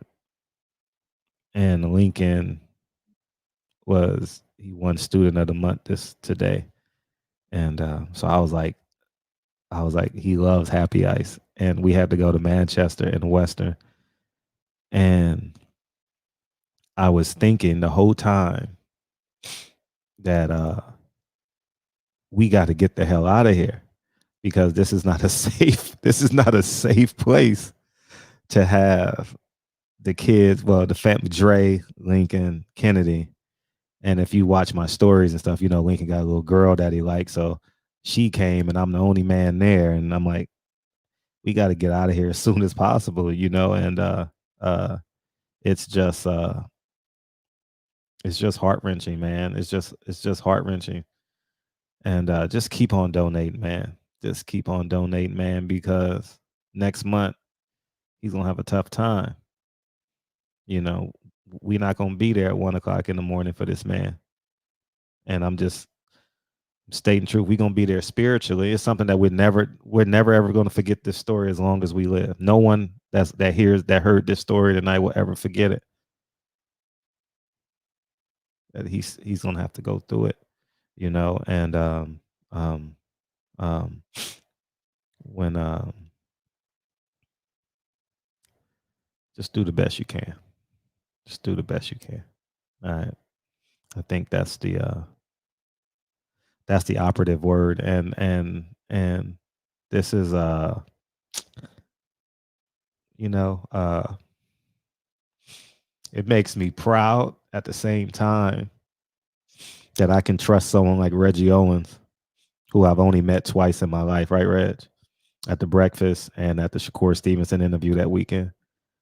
And that we've built so much trust on this online thing that we have someone in Vegas that we can trust. You guys had no problem sending Reggie Owens that money. You know, it's a beautiful thing that if it had happened in New York, we could have sent it to Drew Titan. If it had happened in the St. Louis, we could have sent it to Asia Math, and you know, the list goes on and on. It's just a beautiful thing that the community that we're building, you know, and I'm grateful. And I really mean it when I say like we're all producers of this show, you know. And like I said, I don't care what business you go to, whether it's JJ's pop-up shop yesterday, you know, I want to be a part of it. You know what I mean? I think community is important, you know, and I'm just happy that I'm happy to have y'all tonight. You know, I'm really happy to have y'all tonight because I've been crying in my all weekend, you know, like oh God, I've been crying over this man's story all weekend, and then I have wooden floors in my house, right? And when I hear people coming towards me in my house, I turn my head on the pillow and wipe my face and start smiling and shit. You know what I mean? You know what I mean? You know what I mean? Because I've been DMing him all weekend, and every time he DMs me, I fucking cry. You know what I mean? You know what I mean? So, oh man, so yeah, man, that's just the reality of it, man. And I'm just happy to have y'all. You know, I'm really grateful and thankful that I have y'all. Yeah, we all strong. You know what I mean? We all strong. You know, we gonna get this man about $2,000 a night, no doubt in my mind. You know, and I'm glad it's cash that he can actually use, man, because you know he got to pay for the food, for the funeral, the flowers. You know, Lily, and oh man, you know, it's just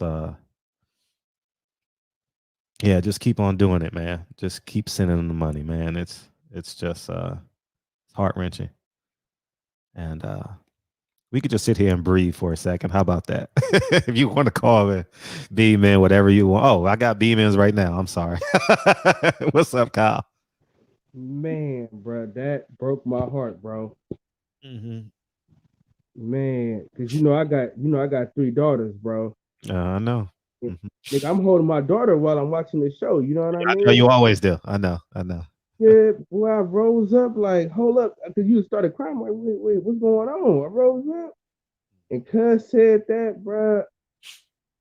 I had to put my daughter down and stand up for a second, like, God damn. And at first I couldn't like really hear like what happened because you know my internet be tripping sometimes. And once I heard like the rest of it, I'm like, man, I don't even. That's a strong brother, man. Because I'm letting you know right now, boy, I couldn't have. Man, I don't know, boy, I couldn't have just left, boy. I would have to. Man, good night.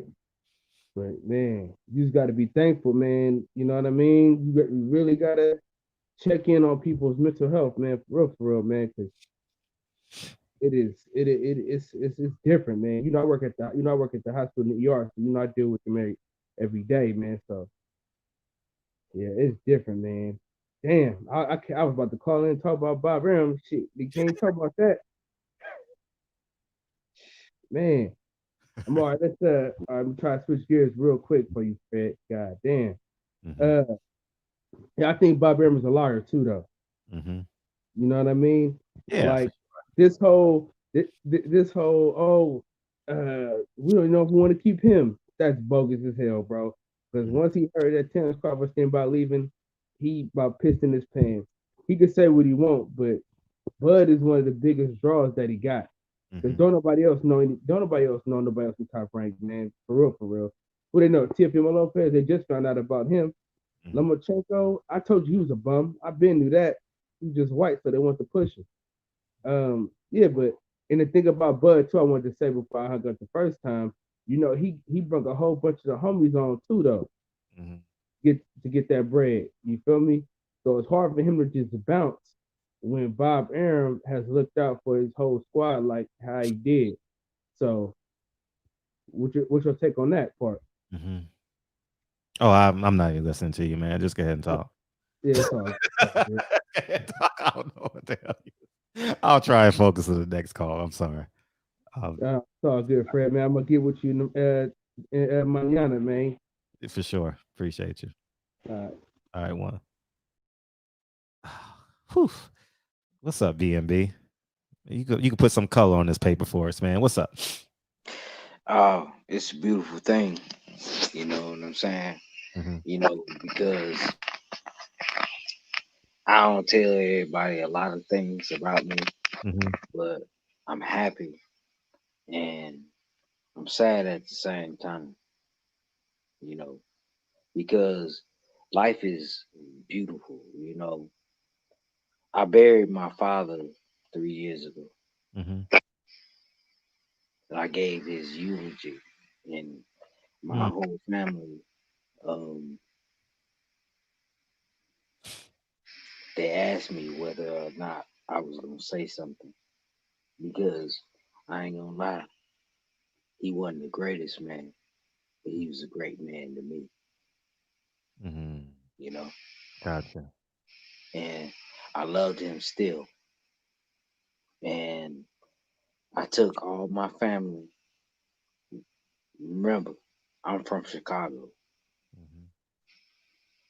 and me and his children, my father's children, actually lives in Minnesota.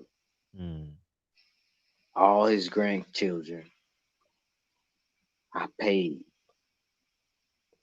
for all of them to come see my father buried. And I carried his casket, and the $12,000 that I paid to bury my father, that hurt me because he couldn't bury himself.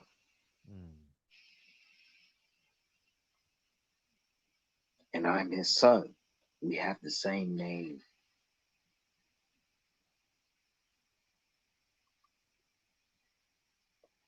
I have been through a lot of things that I can't tell you all about,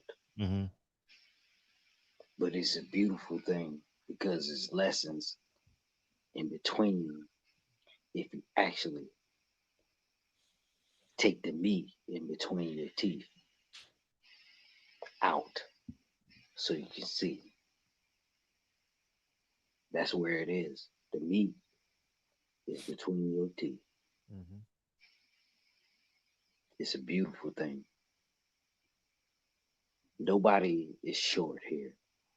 You know what's beautiful? You know the one of the most beautiful things that I've ever found. Go ahead. I have I have I have two sons,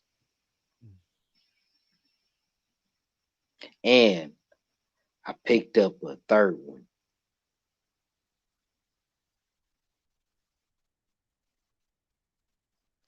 I watch these boys play basketball, football. I pick them. I go to traveling. Nigga, I done drove all the way out of sight that I ain't want to drive just to watch my sons play. You know, so I don't really watch basketball or football anymore. I watch them play. I love their development in life. You know, because it's a beautiful thing. And sometimes what I learned from my father passing is that you should concentrate on the more important things of what's happening here today, you know, because that's the way it go. The memory of the ones you love will last forever as long as you continue to have them in your heart. They exist in your heart.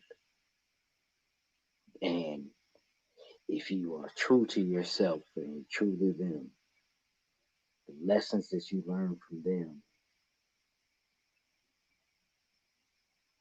you can inculcate in the next person that you love, whether it be your children, your mothers, or your fathers, or whoever is there that loves you the most. And love is not short, it's everything. Regardless of what we've been taught, whether or not we're black, Indian, or anything, love is absolute. If you love somebody absolutely, absolutely, you will find the truth. And for my brothers, love absolutely. Love your mother. Love love everybody that allowed you to be who you are today. Love that. It's a beautiful thing. You would not be here if it wasn't for it. You know, love is great. It carries you through everything. You know, and I was talking to my cousin actually a little bit earlier. You know what I'm saying? I was telling him all my crooked ass ways, right? And I told him my crooked ass ways because I loved him and I don't want to see him go through it. It's a beautiful thing, man. Just keep loving, man. The only thing we gotta do is keep loving each other. Love your family, love your sons, inculcate the truth into your sons and your daughters and my daughter. I have three sons. Two belong to me and one I didn't have. And my daughter, those four people I inculcate the truth into. Inculcate it. I know it's a little bit late for me to say it from the last brother. I know he can experience it. And I, my condolences. I would not want to experience that with my children. It would take a deep breath. And, I ain't gonna lie to you, brother. Listen to that. Yeah, I'm listening to you. Go ahead. I don't know what I would do. Oh, I believe you. I don't know what I would do. I would go. Look, they would actually carry my ass out. This motherfucker. Like they I would get shot and I'd be dead if one of my children fell off this planet. And I have the fortitude that my children still live. And I'm proud of that. And I'm sorry. I ain't gonna lie to you. I'm sorry that you didn't get to see. And I believe that you have the most beautiful children. I wish you could have seen what I see in my children. Mm. It is hard. I know it is. And I love you, man, for that. For actually saying that and bringing that out, man. It's a beautiful thing, man. Brother, from another man to another man, I would not be able to take it. I don't know how you did, but it must be beautiful, bro, that you did. You made it.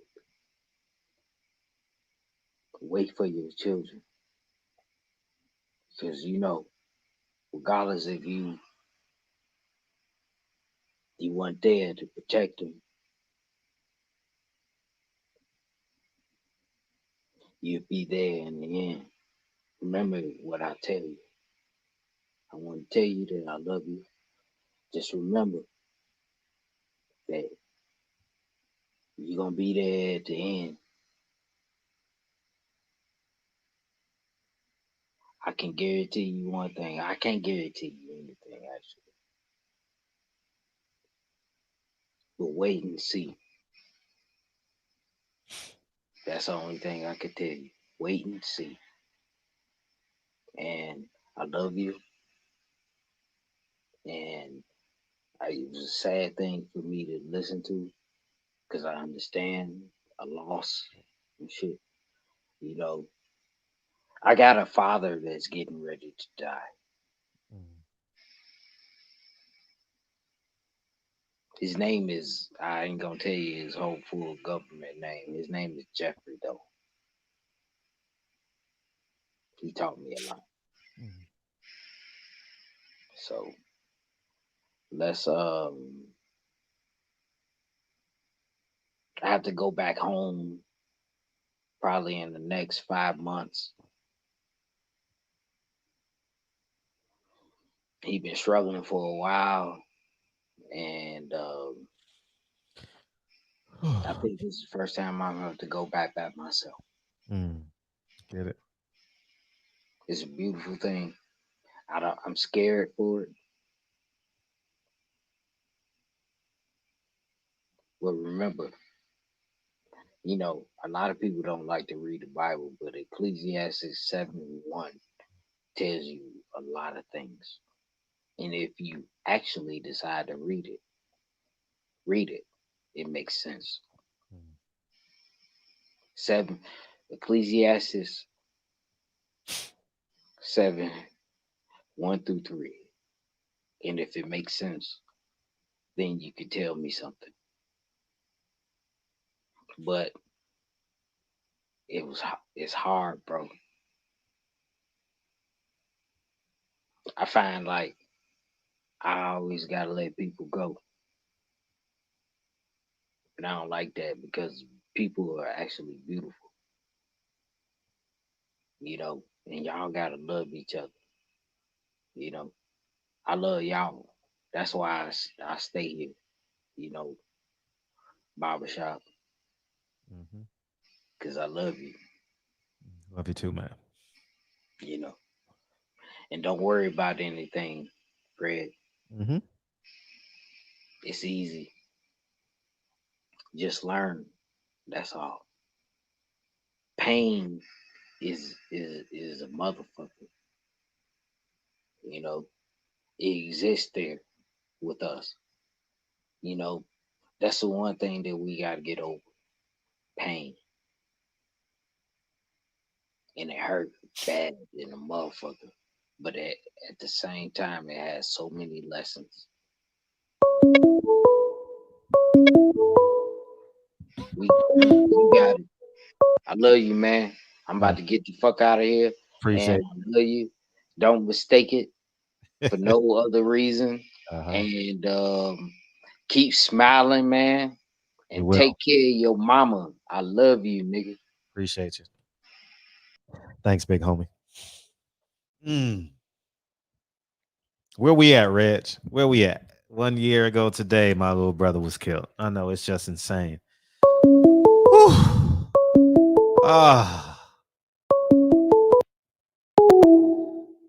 What's up, Asia? What you hanging up on me for? Man, rest in peace to your brother, Mike. Yeah, rest in peace to your brother. You know, for sure. Blue Blood, you in here? Blue Blood, you in here? Are you still in here, Mike? Yeah, man. Please share this video. It's important. Share the video. Share the video. Yeah. Put this shit on your Instagram. Everybody share this video. Put it in your story, man. Let's get this man a few $1,000s, man. Please. Please. Yeah.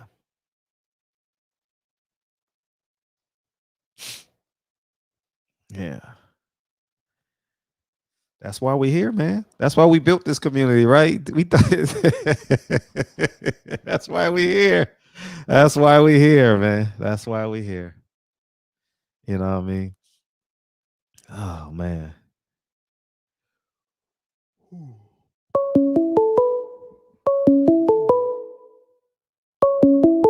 Hey, what's up, Asia? Yeah, I didn't mean to hang up. I was know, that's trying to fine. let the brother finish his commentary and all that, and I just didn't want to be disrespectful. We got you. Yeah, okay. You all right though, bro? I'm great. How you doing?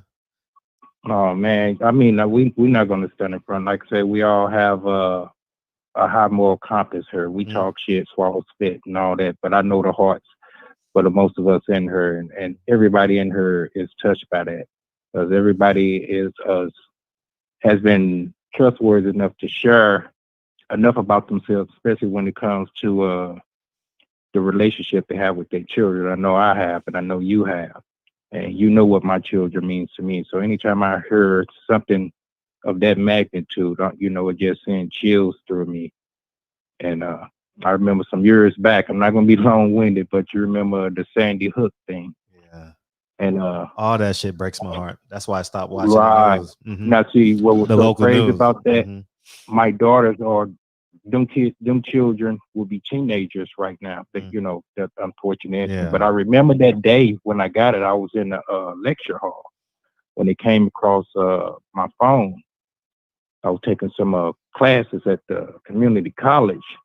And they was reading off the age of the children, and I was like, my children are that age, but my children was attending school way out in West County. That's like the high end suburbs area, and they made the necessary arrangements to secure the premises. Even though this was way down in Florida, they locked down St. Louis. They was on point, so they gave me some type of relief. But my other daughter, she was like 4 years old at the time, and had to rush to the daycare and just grab her and hug her. So I understand what the brother was saying when he said hug his kids. I had to leave the chat for a minute just because it was just so much. And it took me back to that time where, you know, it seemed like you just take things for granted. I know you see your children every day, and you say you love them every day and you hug them every day. But when you hear something like that, if 10 minutes went by and you hadn't checked on your child, you know, it just sends you to them for the level of appreciation. It's kind of like feel like you just take it for granted sometimes. I know we can't, you know, be there every second of the minute of the day of the hour for our children, but like the brother say, you just don't know at any given time once you take your eyes off of them. what would transpire. But I commend you, brother, man, and you know I'd never let you down. When you said, hey, if it would have happened to St. Louis, you could trust me, and you know that. And he was touching me, so I was about ready to clear the bank account and just say, here, bro, here, because I know, I'm for real, man. I know. You know, because I'm a BI. And once again, I don't speak out of cockiness and arrogance. I ain't shared everything about me. Yeah, people know I've been to prison. I got out and I bounced back.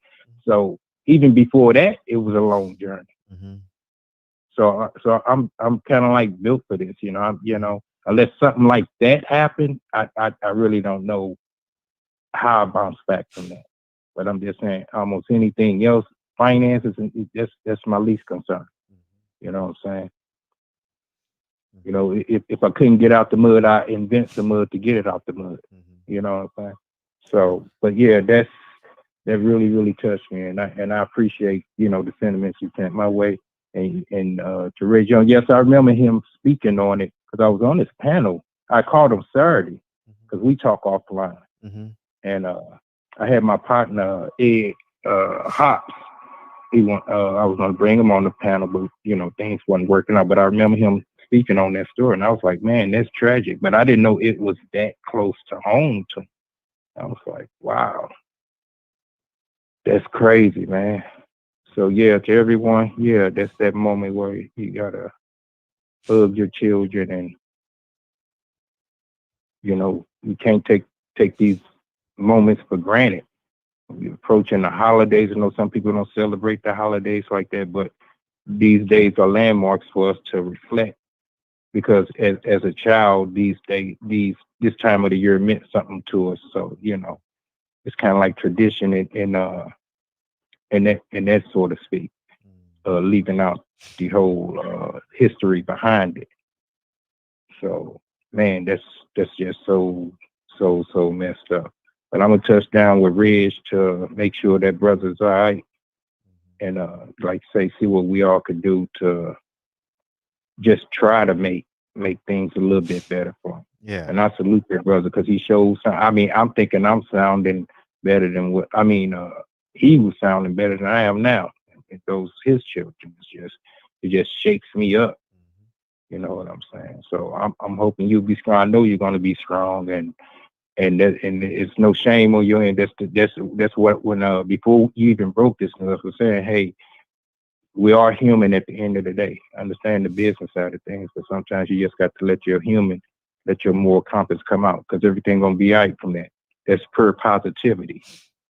You know what I'm saying? I know sometimes we got to get our hands dirty. I know that. But, you know, what's pure in your heart, you got to let it flourish. So let me go ahead and let DB get in. Salute to everybody in the chat. One love and stay prayed up. Appreciate you.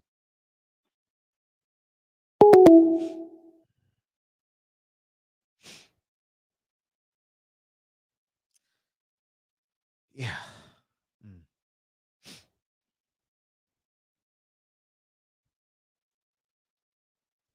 All right, 1 second. He just opened up his PayPal. So I'm sending him.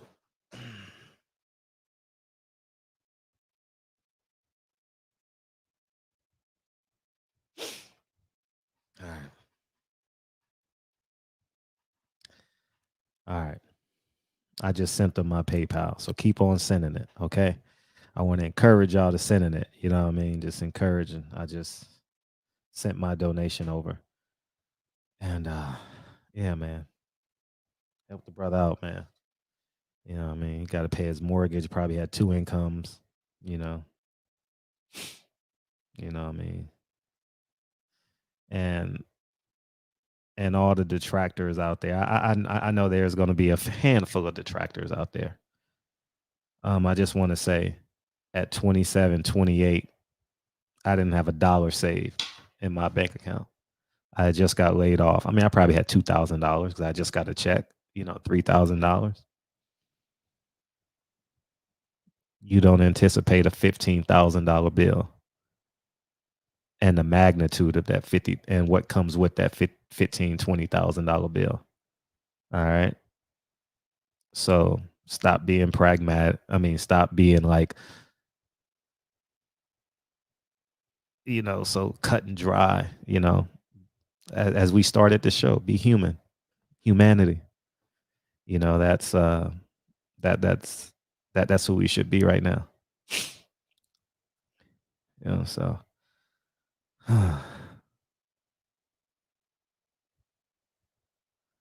yeah, it's just a beautiful thing, man. It's just a beautiful thing, man. I'm gonna reach out to all the other brothers too, man, because I think we can do this together, man. I think we can put this. I think we can put something together for this man, because I already know we done got $2,000 in here. I already know. I don't doubt it. And for the next 2 months, man, the last thing he should worry about is money. Simply put, and I'm being honest. The last thing, and I would and that same $500 I sent to him would be the same $500 I would send to J.A. Dixon, Warren Richard. I wouldn't send it to Champion Hart, but I would send it to Philip H. and Trap Lord. You know what I mean? You know what I'm saying? So we're all in this shit together. So it's just important that we do this shit together, man. I'm gonna call. It's too late to call him, but the GoFundMe link. Yeah, but the GoFundMe link, you gotta fulfill it. Fuck that GoFundMe shit. It's real, man. It's a true story. I'm vouching for it. I saw him. I did the research. I read the articles. I wanted him to beam in purposely so y'all can see him with the pit. That's why I didn't tell him why, but I wanted him to beam in so you guys can be reassured. You understand? I don't know who this calling me, but this is probably somebody. 1 second. Hello? Oh. Yeah, this PayPal. Hold on, this PayPal calling me.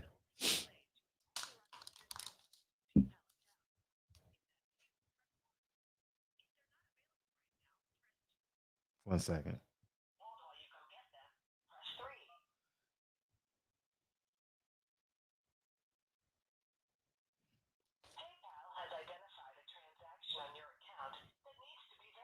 One second, guys.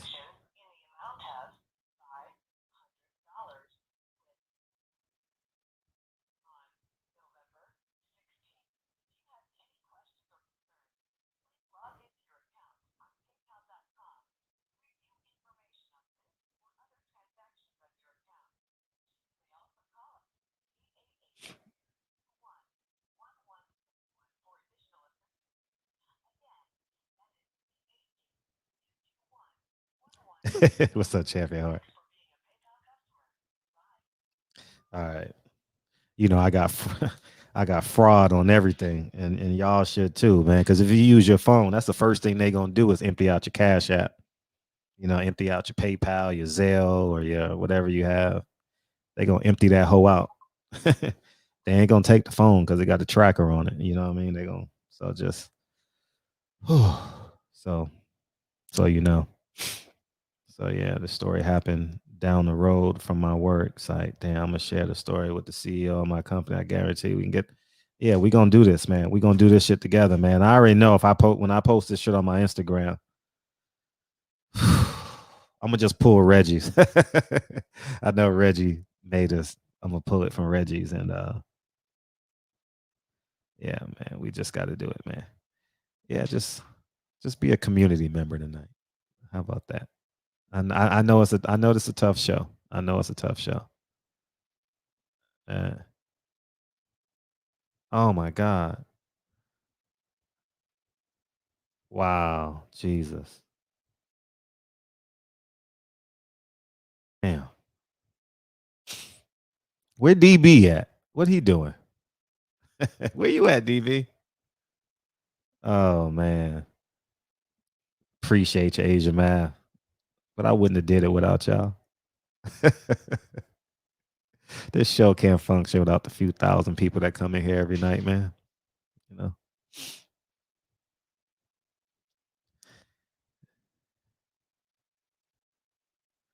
Yeah, we are. Yeah, we gonna get it, man.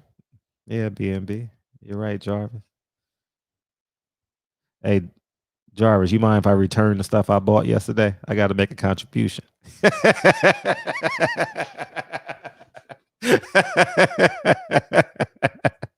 Oh man. Oh man. Oh man. Oh heavens. Yeah. Yeah, man. Just be a human tonight. Be a human. I would do it for Bud Crawford. I would do it for Kenny Porter. I would do it for Sean Porter. You know what I mean? It's just be human. You know what I mean? Be human. You know what I mean? Like for real. I'm just being honest with you. So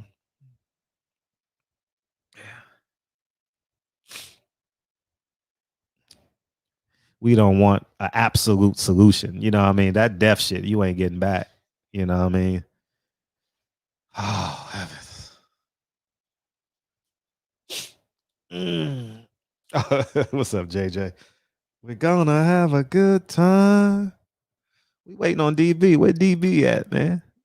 DB can definitely put some air underneath our wings. Yeah, it was. At the end of the day, it is a beautiful show. You know what I mean? It's a beautiful show. Angels, angels, angels, angels.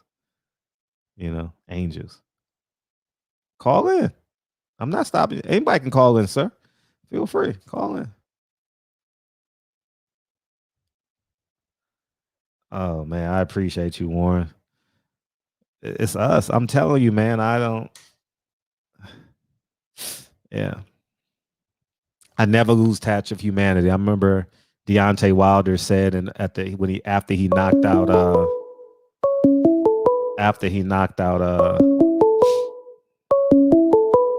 yeah, what's up?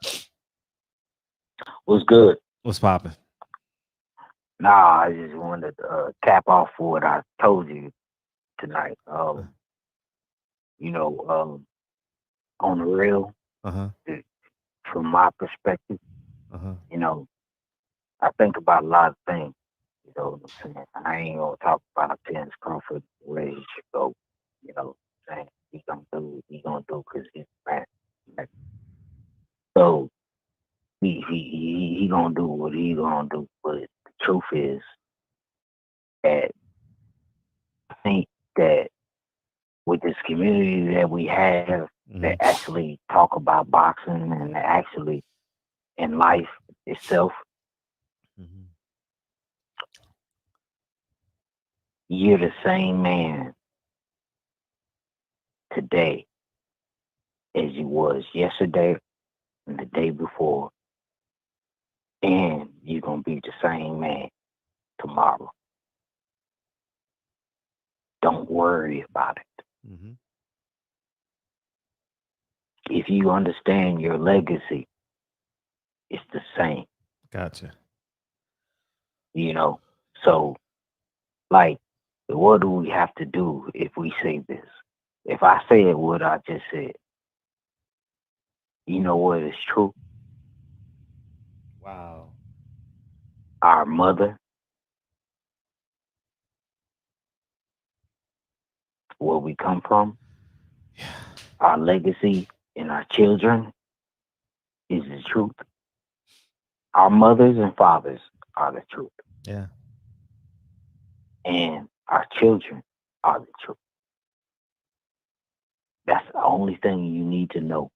And I feel bad that, you know, when I think about the brother, you know, what happened to him, that he didn't get to see it. But it's the truth.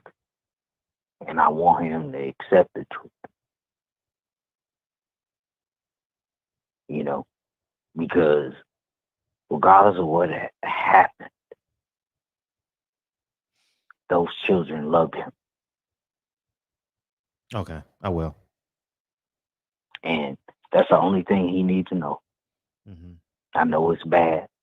I would hate to see that myself because I would kill a nigga. How much is for that? mine? You know, it's a tell him then if he listening, he listening. You the same man today.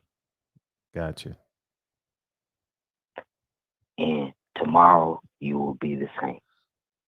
Mm-hmm. This is what I learned.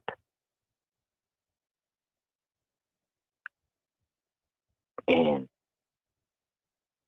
because something got snatched away from you,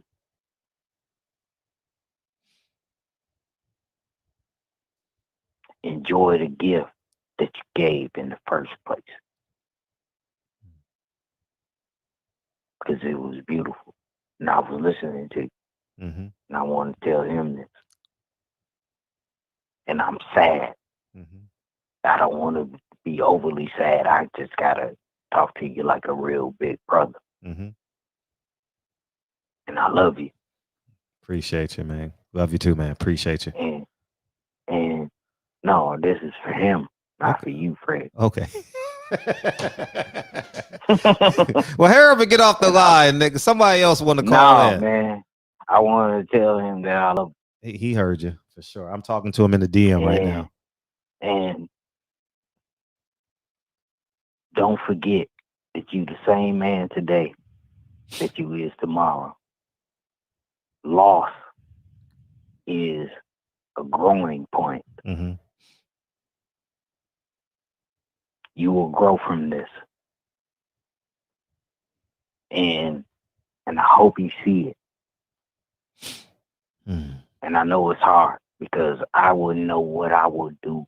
And I'm going to tell you as a man, brother, I would not know what I would do if any of my children passed away. Right. Don't worry about, and I know it's hard, and I'm going to have to tell myself this, and everybody should recognize this, that if my son, any one of my sons and my daughter fell off, I don't know what I would do. So I cannot understand you yet. But what I would tell myself is, I'm the same man today and tomorrow. Good. Gotcha. Remember that. I love y'all, man. Appreciate you. Love you too, man. Don't forget that. Don't forget that I told you that. We're not gonna forget because you're gonna call in 4 times and remind us. I'm gonna remind you, raggedy ass. Anyway, I appreciate you. All right. Peace. Yeah, that's good, man. Red says he has $800, so which is good. You know what I mean? Yeah. So it's a beautiful thing, man. We've raised $1,500, $1,469 to be exact. Y'all are amazing. Y'all are amazing. Simply amazing. You know what I mean? Makes me, I have no worries if I leave this earth soon. You know what I mean? That y'all gonna show up. Y'all ain't got to send no money. All right, you ain't got to worry about money. But I know somebody gonna show up. I know someone gonna hug Lincoln and Kennedy for me. You know, Dre for that matter. You know. Oh man. You know. Yeah, man. This is where DB at? DB was in here. He working tonight. He working tonight, man. He working tonight probably. What yeah, what yeah. I'm not putting energy out there, Rob. Nah, I'm definitely not speaking that into existence. Nah. I'm just saying, just make it feel good to have a community. You know, these 10 hours, no, these 15 hours a week that we spend together. You know what I mean? It's beautiful. Absolutely right. Life insurance. I'm glad you said that. Yeah, we will.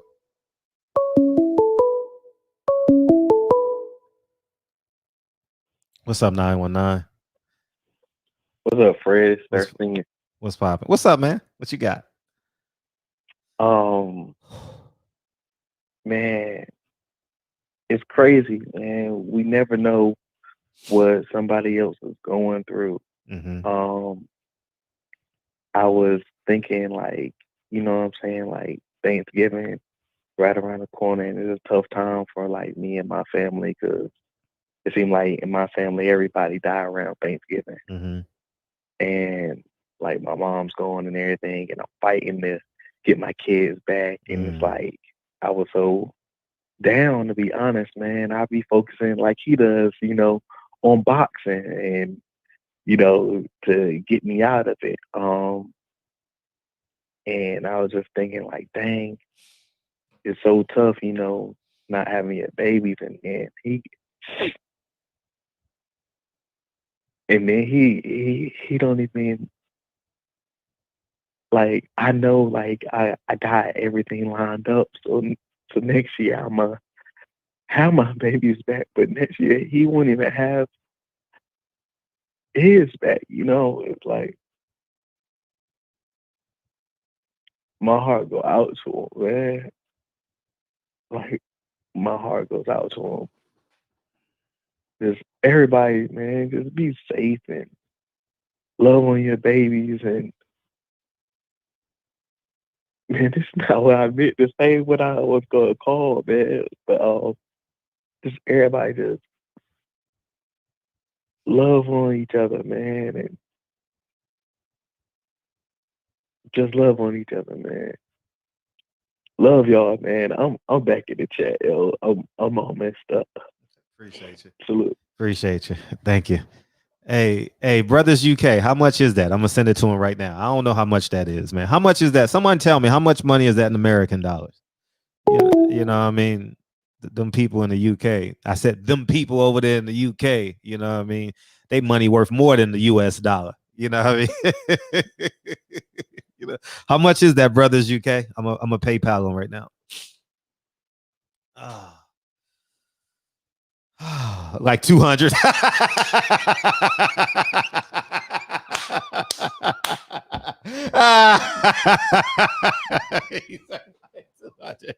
What is it, like 125? Was it like 110 or something like that? Like 55 or 60? Yeah, I was the euro hitting. I don't know what it is. I just want to be sure to send it over. You know, that's all. That's all. Music cue on me. Where DB at, man? I'm gonna call. Where you at? Them euros. 59. Oh, 59. I'll send $60, man. Oh man. Beautiful. Let me send this shit right now. Oh, TB don't know what happened. I'm gonna let me send this money over. Yeah. I'm sending it over right now for you, Brothers UK. All right. $60 in American dollars. All right. Don't cash at me. I don't want to make 50. Just hit this no donations. Just send it all there. You know what I mean? Yeah, just send it there. We'll do it like that. He's out the country, so he gets a pass. I mean, we could just sit here and breathe for a minute. I don't mind sitting here breathing for an hour. I ain't got nothing to do. I got to go drive my car 50 to 100 miles right now. Don't matter. I got to pass. I got to the 18th to pass a smog, and I did all the repairs. Okay, appreciate you, Reg. I did all the repairs today, so I gotta go drive the 105 freeway to motherfucking Whittier and back. So that's what I'm gonna do. You know what I mean? So I ain't got shit to do. You know. You know what I mean? I just sent your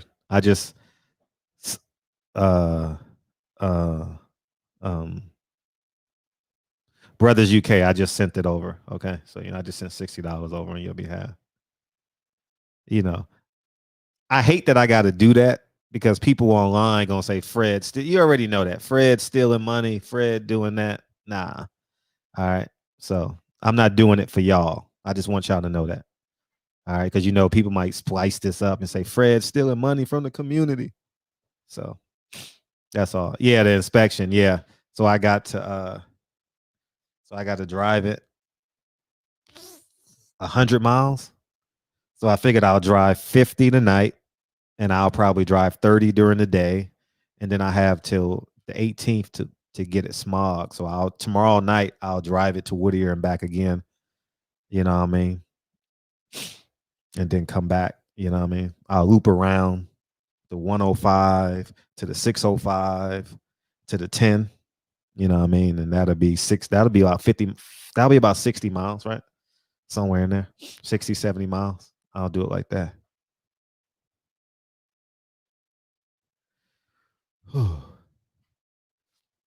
Producer Patty, what you asking for? Here's the Cash App. I'm not sure if that's what you were asking for. The Cash App. So, yeah, but you never know, Warren. You know what I mean? People can chop it up and do what they want with it. You know what I mean? And I don't. And it's like Fox News and CNN. You post it, they believe it. You know what I'm saying? So that's what it is, man. I'm just being honest with you. You know, that's all. Or being transparent. That's all. Being transparent. In my position, I got to do it, Warren. That's the sad part about it. You know. So, yeah, man, we're gonna get this man $2,000 tonight, man. How about that? We're gonna get this man $2,000. We doing a motherfucking Frederick Hawthorne telethon. They did it for the Jewish people. Jerry Lewis did it for the Jewish people. All them hospitals, you know what I mean? Why can't we do it in the barbershop? You know? So yeah.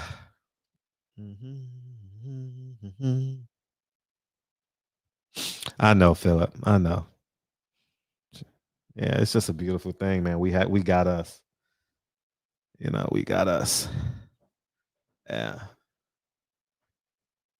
And you know, I'm just talking out loud. You know, every day the kids asleep, right? And I know every parent does this. Every parent does this. If you get in late, you shove your kid to see if they're alive. Like it's just the stuff that parents do. I do it every night. You awake. You tickle their toes and shit. You know what I mean? You know what I'm saying? Oh man, yeah. Feel free to call there. We're decompressing. Oh, I don't know what DB gonna do. What Reggie Owens talking about?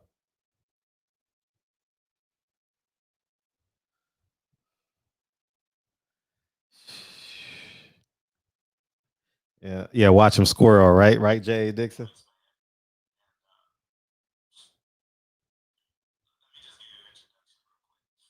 Oh man, it's hard to see myself cry, Reg. But hopefully that'll convince people to donate some more money. You know what I mean? Gotta get this man some money. You know what I mean? Staying in a hotel. You know, we not gonna be there when he has to go home, man. We not gonna be there. All right, we ain't gonna be there. He can be strong today, but 2 months from now, his daughter's gonna be in school. Well, you know, gonna be at auntie's house, and he's gonna be alone.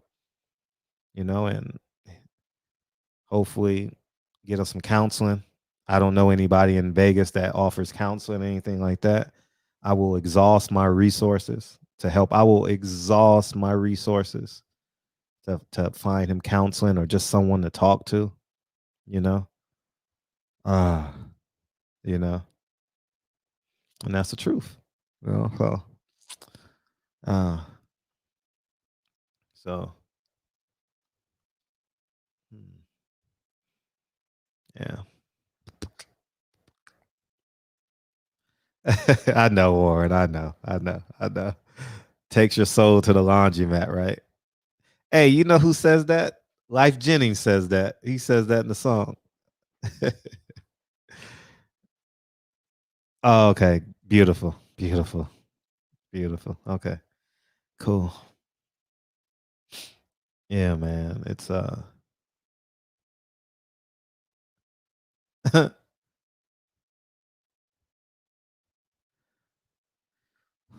how did I mean man said he was hit play on my video. That's ridiculous, man. How the hell?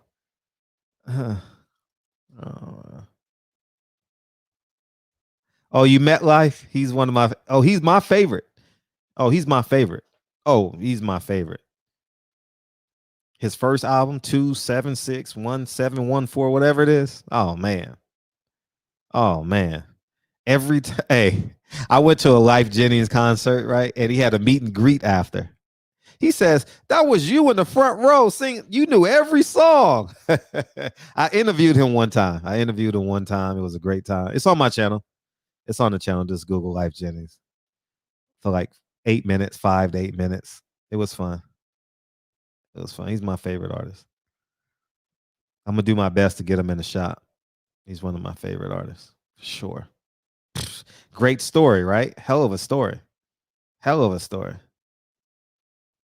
You know. Oh, really? Okay, that's what's up. Please inbox it to me for sure. Yeah, for sure. Yeah. Yeah, look at their chest, all that shit.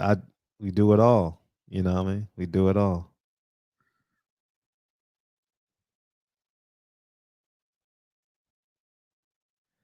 I know. I feel up.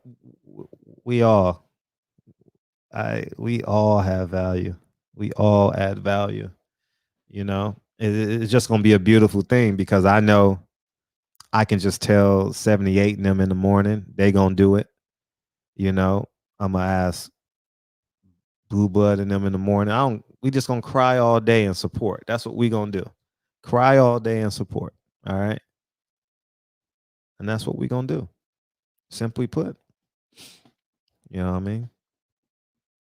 So and if y'all can DM 78, DM them story.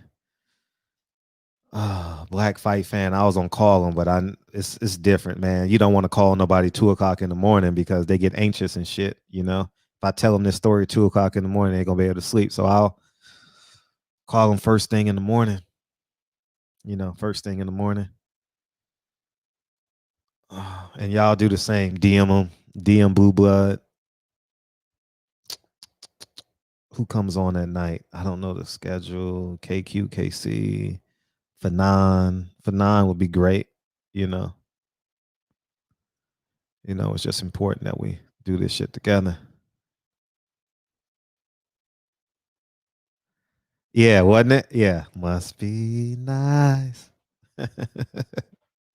Yeah, seeing him at the Apollo with that guitar. He won the Apollo. Yeah. Oh, Black had his story. Must be the one episode I missed. Are you serious? Fuck. Well, I'm gonna call Black first thing in the morning. Oh. You know, I'm gonna call him first thing in the morning. Like, get up.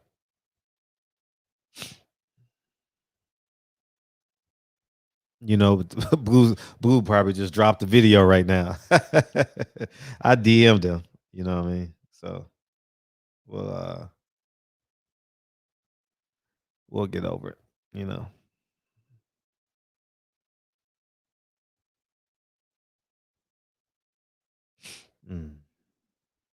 Yeah. Mm-hmm. Yep.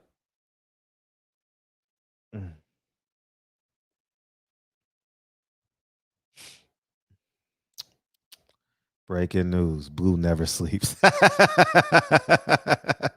I'm surprised he ain't checked my DM yet. You know what I mean? Yeah, shit.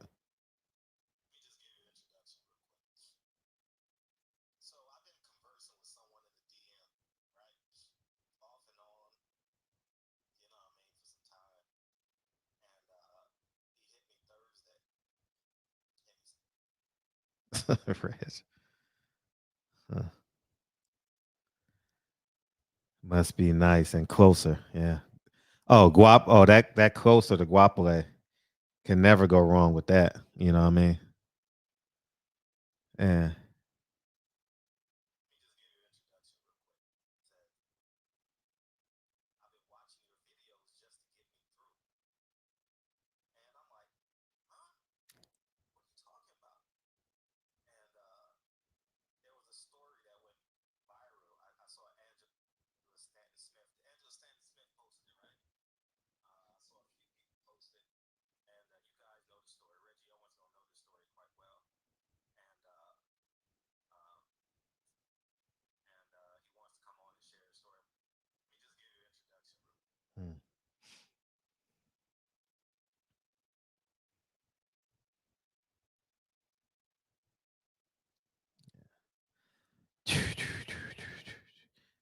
DB at, man? We just sitting here in solace. It actually kind of felt good. You know what I mean? Actually kind of felt good. Stick up kid. Mm-hmm. That was my favorite. I think that's my favorite.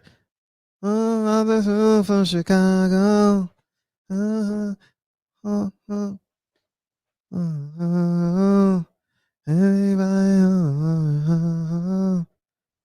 know I'm off tune, but yeah. Yeah. Drop the link. Drop the link.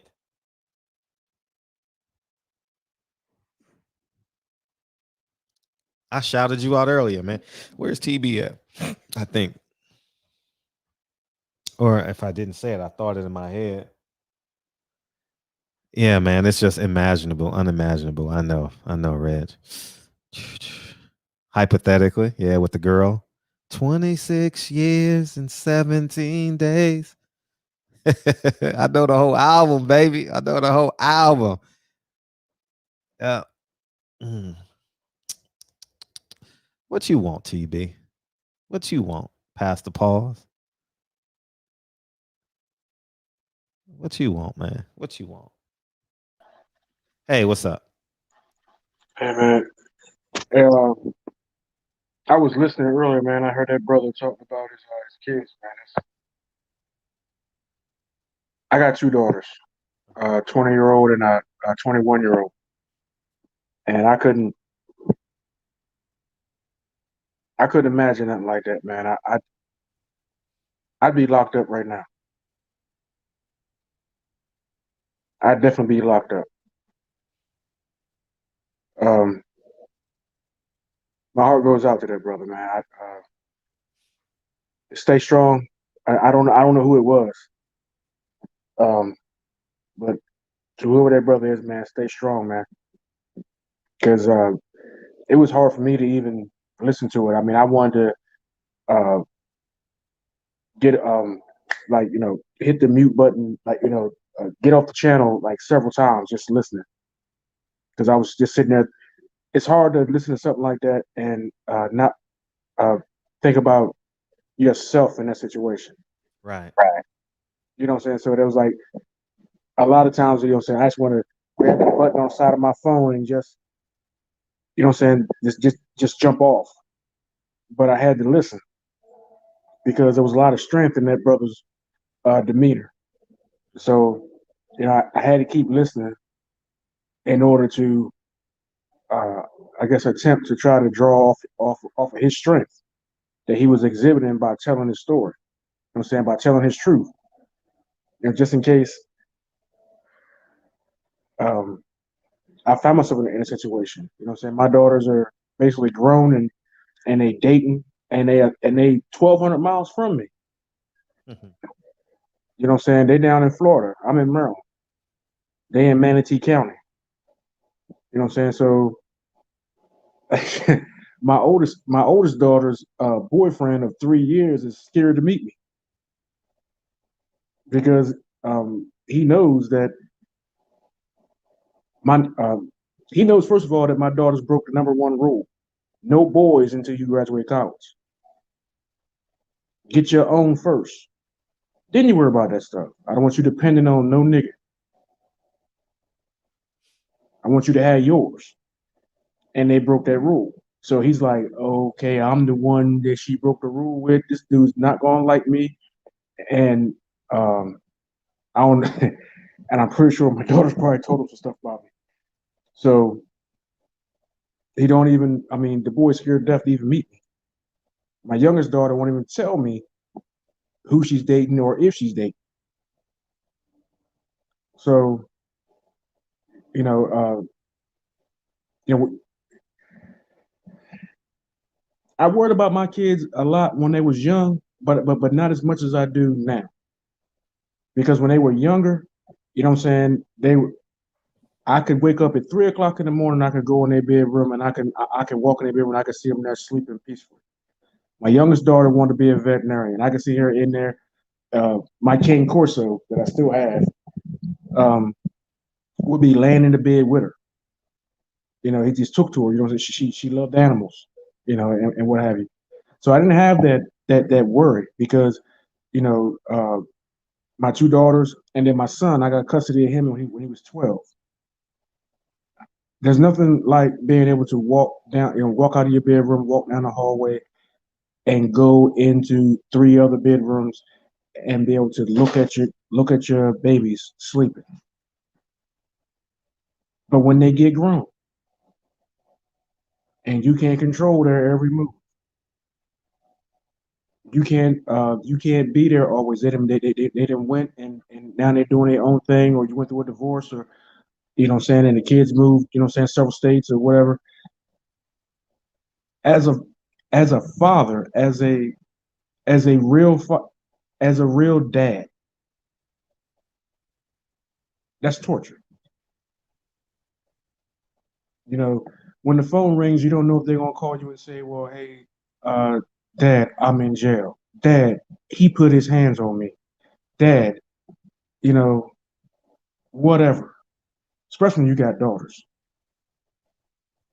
And this is the one thing I've always told. Well, before I got custody of my son was living in Atlanta. He lives in Atlanta now, but also where his mother lives. But uh, before I got custody of him, he was going to school in Gwinnett County. And I told him, I said, boy, just because you're 700 miles away, you never know where I'm going to be.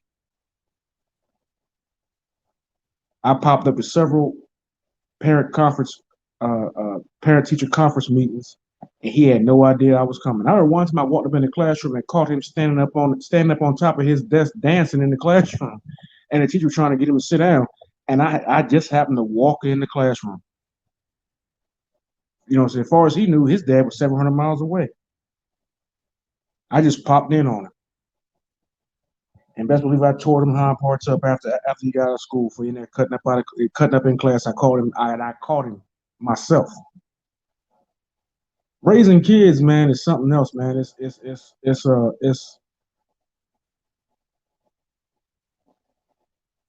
and you don't stop after you finish. You know what I'm saying? After they hit 18 or 21, because they always still need. I'm 45 years old, man. I still call my dad and be like, "Hey, Dad, what you think about this?" And I get my dad's advice on a lot of stuff. I'm 45 years old,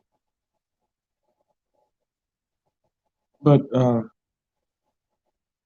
another note, hey, Fred, you see that interview by Andre Ward? Yeah, I saw talking about me. Yeah, I saw talking about it. Yeah. I was watching that, man. I was like, wow, he going against the whole new media wave of what have you, man. I'm like, man, Andre Ward does not cease to amaze.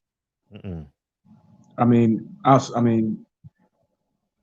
I wish he was still fighting, because him behind the mic, I don't appreciate it very much. I really don't have much love for it, because he says some stuff, man, that I just can't get with. Him and Ishe. Mm-hmm. You know what I mean? In my opinion, they both in the same boat. You know what I'm saying? With one has one oar, the other has the other oar, and they both paddle in the same direction. Oh, that's all I got, man. Appreciate you. Thank you. I'm going back right now. Peace, man. Isn't it bad culture? I see you with your daughter interviewing Kanye, asking Kanye West questions. You know. Yeah. What was it? It was a Kobe, right? It was Kobe. Was it Kobe or Kanye? It was Kobe, right? It was Kobe, right? Asking. Yeah.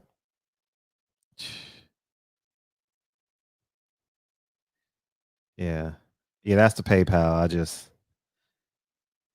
Yeah.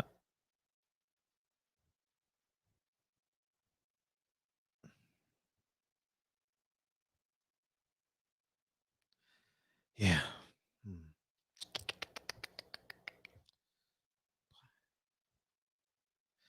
I'm sending out messages right now so we can make this pop.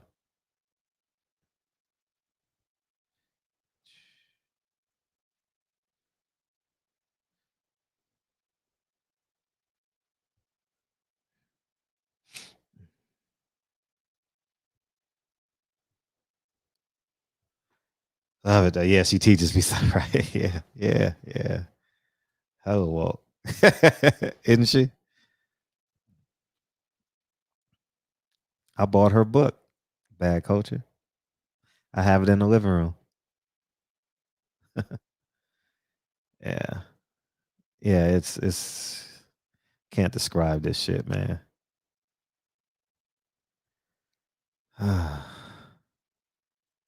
Yeah, our kids gonna be on go.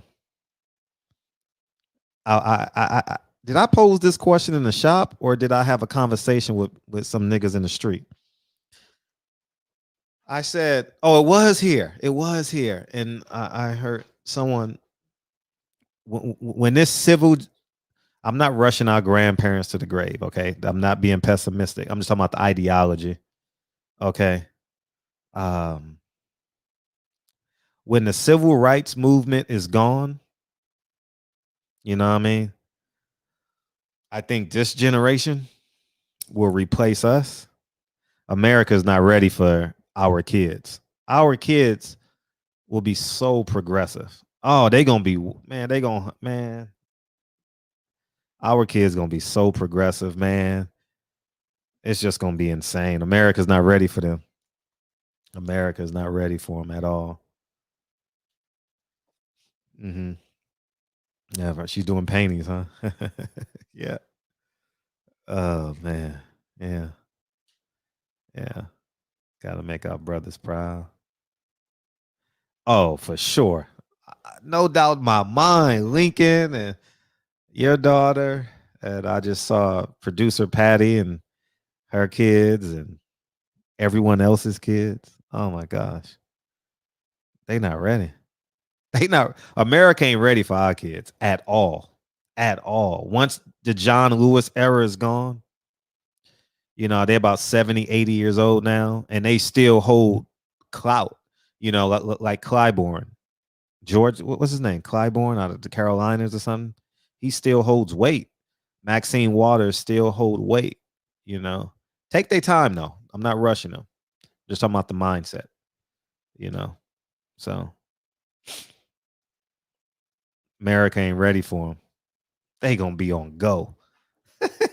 They gonna be on go, man. They gonna be on go for sure.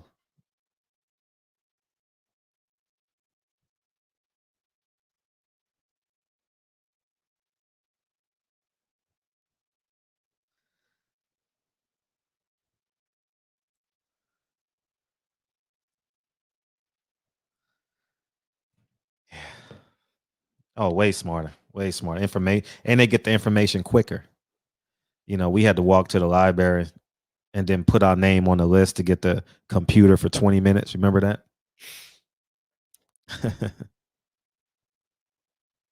Yeah. We had cartridges we had to put in the computer. DB's here. Oh, you back, man. You back. Call in, man. Call in. You don't know what the hell's going on. Oh, you probably do. I know you was listening at some point. Come on, man. Help a brother out. Help a brother about 65. I sent them 60. So someone said it's $59 and something. So yeah.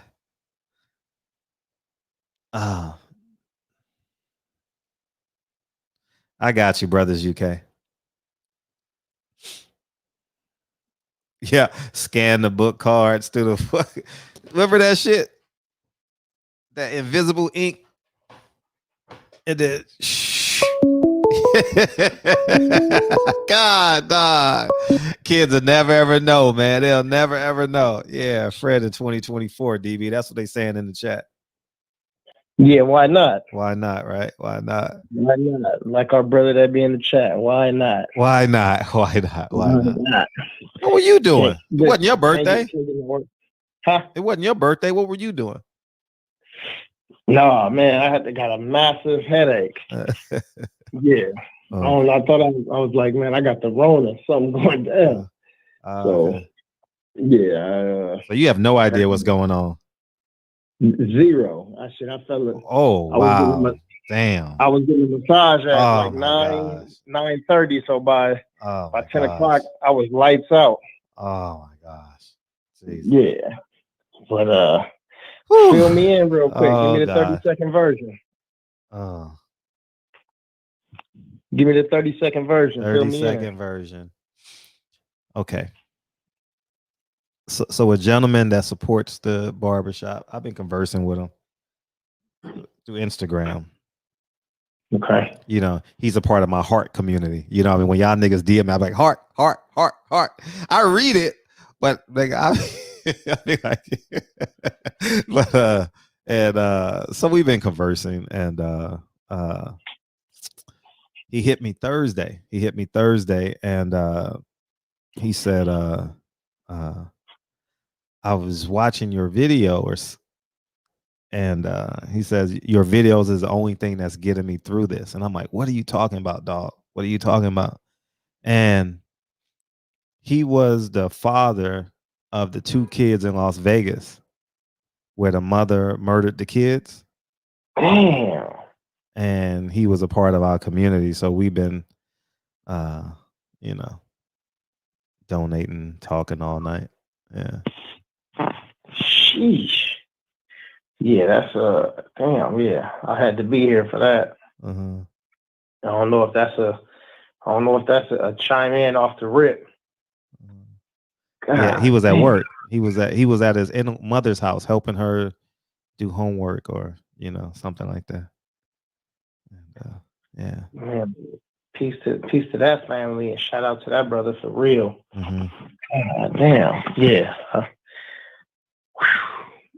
Yeah, that one hurt from a distance. Yeah, but shit, I know this phone I got in my hand, tripping, but the muscle emoji.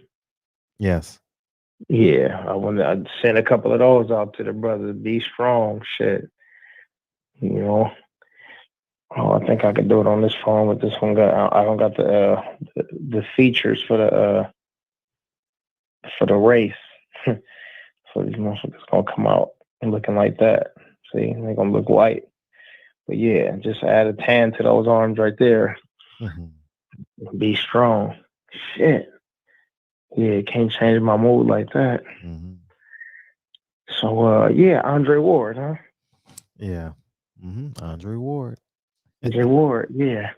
Listen, I can't oh no, Andre Ward. Bob Hope was his name? Bob Arum. Yeah. Bob Hope, Bob Arum, same thing.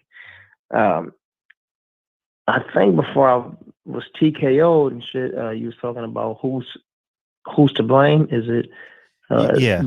Yeah, Bud or Bob or whatever. I think the blame has got to be Bud for being in the situation that he's in. I know the Crawford defender's gonna go crazy right now and have a heart attack, but a weasel is a weasel. If you see a fox doing something, you don't get mad at the fox because you know the fox is sly. A wolf is gonna prey and eat. You know what I mean? So a promoter is going to be just that. A businessman is going to be just that. A lawyer is going to be just that. They're going to take advantage of whatever they can and get what they can. And I think even then when it comes down to the business side, for us, for example, we're not going to continue to do anything if we lose money. We lose money one time, we ain't going to do it, let alone 2 or 3 or 4 times. So if Bob is losing money on Bud, shit, can't blame Bob for doing and saying the shit that he does.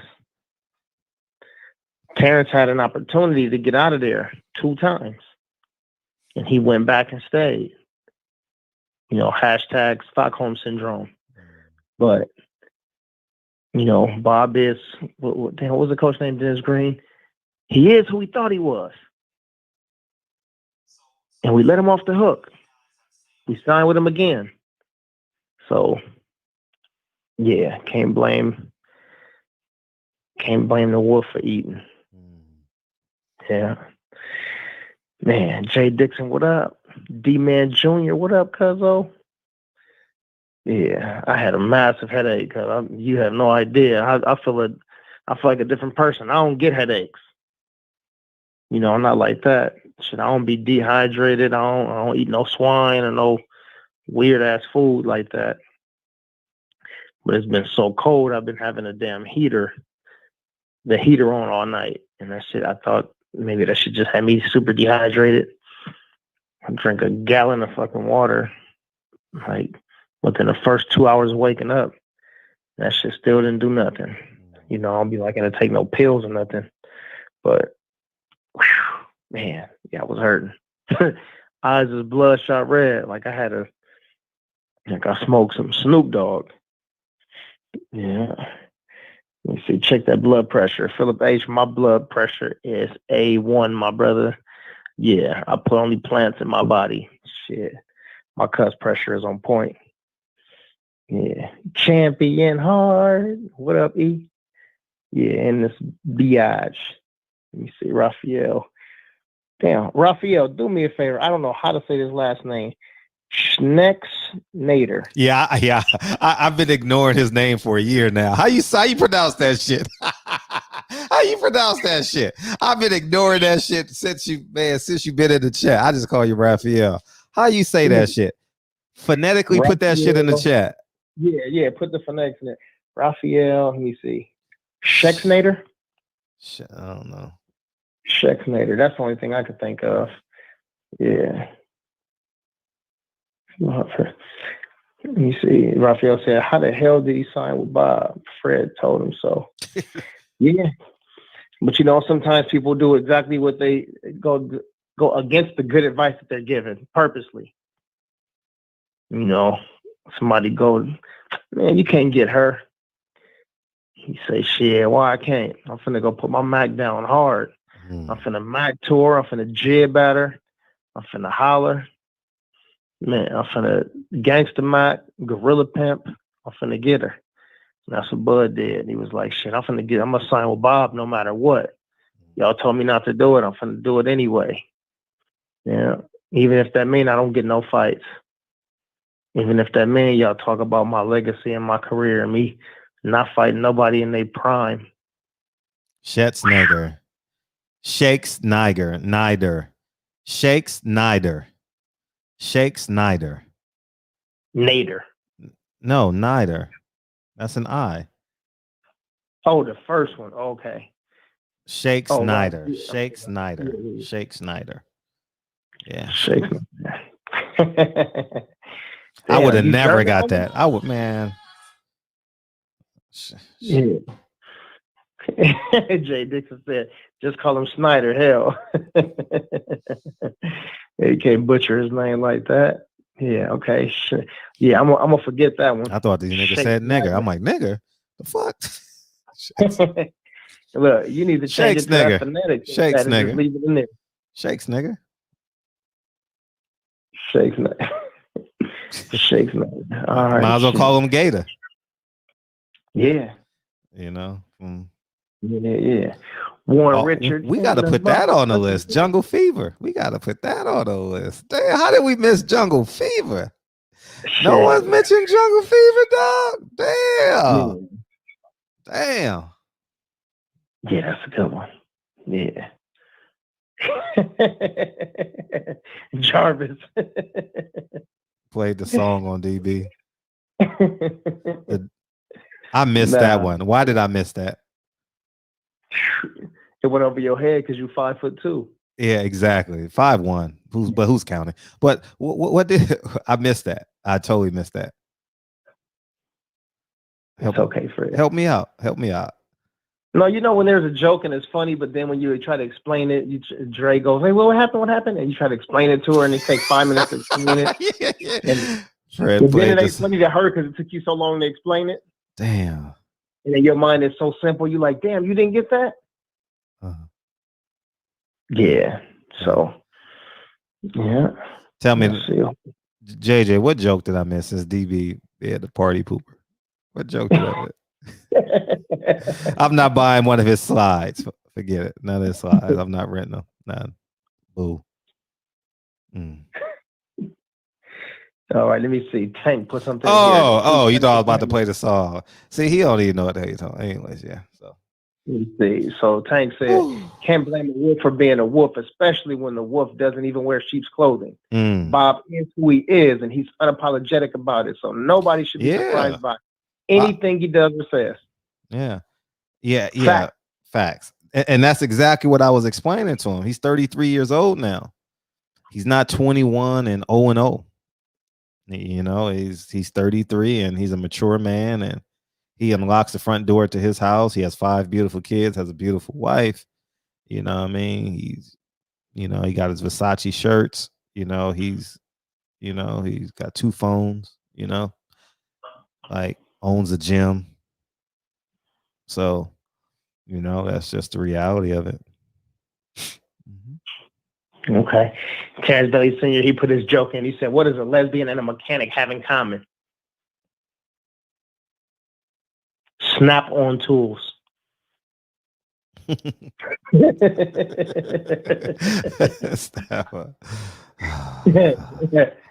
Oh man, the comedy was in the desert in that joke. The comedy was in the desert in that joke because we knew it came from TB, right? We like, oh, this boring ass nigga. Like, what the hell, this dry nigga? This nigga ain't got no humor bone in his body.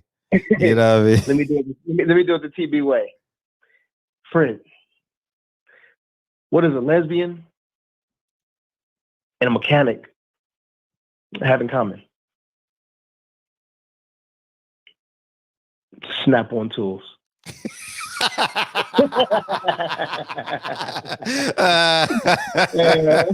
Shout out. Oh man. Hey, Philip H in the chat, like, say my joke. What does a horse say to a bartender? He only can say one thing. Whatever a horse say, man. What? I'll be reading them books with Kennedy's reading those books right now. So what does a horse say? What? Tell us. Terrence Bailey. Terrence.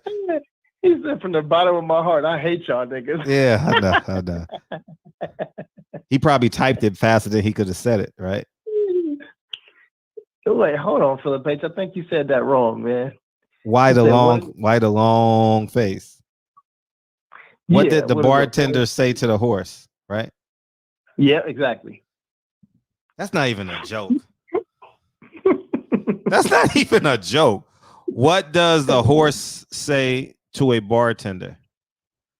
What does a horse say to a bartender? Why the long face? That's not even a joke. Yeah, dry joke. I just saw my car. Yeah. I mean, you probably should have said, what did Mr. Ed say to the bartender or some shit like that. Well, this generation don't even know who Mr. Ed is. So, but yeah. Who is Ed?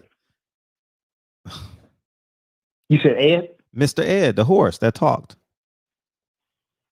Oh yeah. You never seen that show? No. Oh, okay. Yeah, definitely not. Old people shit. It was a real popular show. Yeah. In the 80s. Oh, it came on between Barney Miller and MASH. Exactly. Little House on the Prairie and all that shit. Yeah. You got it, Mr. MacGyver. Magnum PI. All the motherfuckers. Yep. Yeah. Terrence Bailey said, I sent Fred a joke in his DM, but he never read it. He said it on the air. Shit. He don't even know how to present a joke. So it's not like, man, come on, man. Come on, man. He ain't got that shit. Pino Fernandez, he said, what do you call a deer with one eye? What do you call a deer with one eye?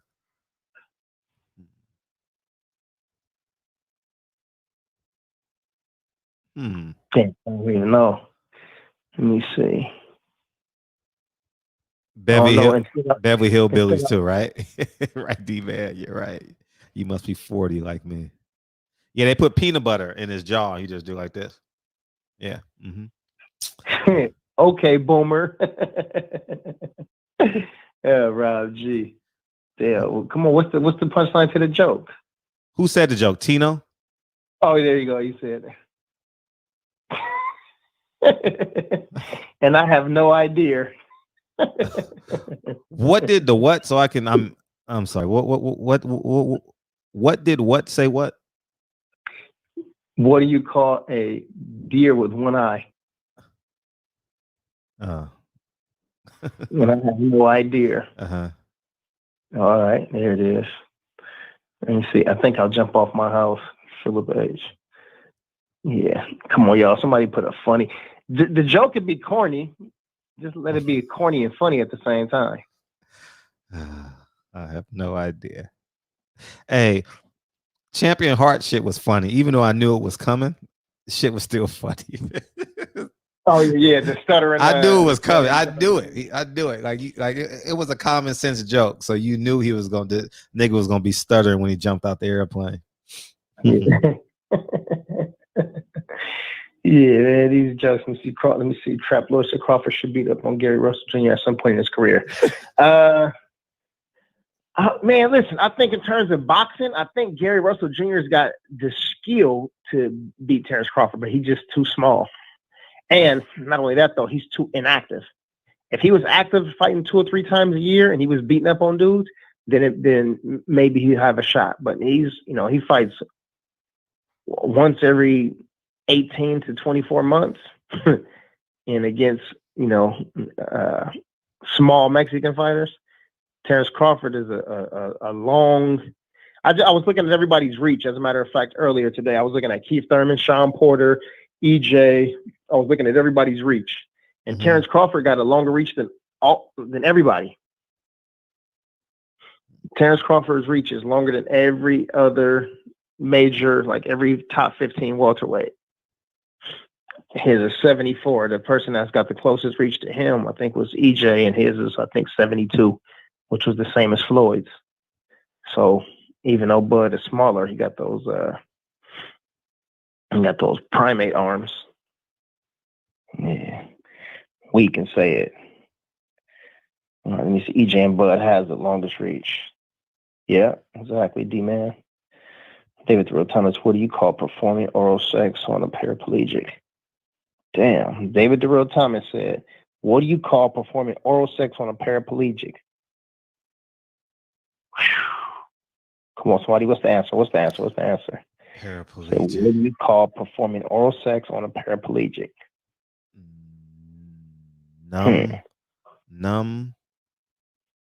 Numbness, numb God, numb. I don't know. Shit. Trap Lord put the sad face. What happened?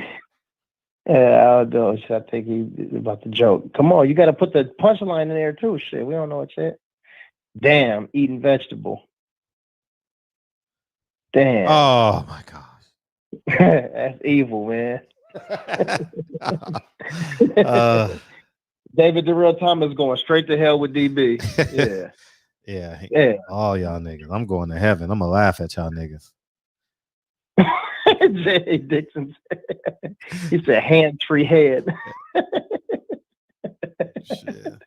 Hour-long head. That's what that is. Shit. That's like 2 hours. That's like a whole movie. Shit. It's a sick bastard. Man, let's get the fuck out of here. I know y'all niggas ready to go to sleep. Beast Bob I'm brand new. I'm fresh. So shit. Everybody else is like, man, I'm tired. Yeah, shit. for sure. One of them jokes might have to get a board to. J.A. said, left my ass off. One of them jokes might have to get a board to. Boo. A tomato, huh? Right. Okay. All right, let me run through this, man. Get the brothers a little bit of love. Hold on. Before that, though, the rest of the housekeeping. We got Miss Parker in the building. Tomorrow. Yeah, we got Miss Parker. Tomorrow. Should be Miss fun. Parker tomorrow. Sergeant Dorsey the day after that. And then we got another. We jam packed. We have someone from the North Star on Thursday. I'm gonna give him his name tomorrow, so y'all can do y'all homework on him. It's important. I haven't researched for the interview yet, but he works on the North Star with Sean King, so that'll be interesting. So so feel free to do your homework. I like his post that he puts. So that's he'll be on Thursday, excuse me. So we're jam packed. Next week it's a little lighter, So we had to get him in before Thanksgiving. So, producer Patty just, doing what she do There best. she is, Patty Dean. I see you, PD. Okay, Miss Patty right. Dean. You want to call her Miss Patty Dean, or you want to call her Producer Patty? What do you want to do? Shit. I'm gonna say Queen PD, man. She can't lose her. Okay, Queen her PD. Rank, Yeah, because her rank in the title. Because called her PD. He's the originator. Huh? Who? Man, why you always taking my visa away, homie? Okay, but said it. From Public Enemy. What's his name? Professor Griff. He said it. Yeah. She's 69. She looked awesome for 69. God damn. She's 69? Who? Miss Parker. Damn. Well, that answers my question. Yeah. Too bad. Shit. Yeah. Still gonna post happen. this picture. So I can, damn. All right, man. Let's do the roll call. See what family we got in the building, man. Now that we early morning on the Tuesday, it's after midnight. All right. Let me see. J8. He said, still can get it. Yeah, you better believe it. Terrence Bailey Sr. in the building. Tank, the sweet science examiner. SoCal in the building. The queen to be. Patty Dean. Man, PD, I know I'm the first one out of my own brain to call you PD, but yeah, we're going to go ahead and give credit to Professor Griff so he can get back in here again. David the Real Thomas, she's 69 years old. Yeah.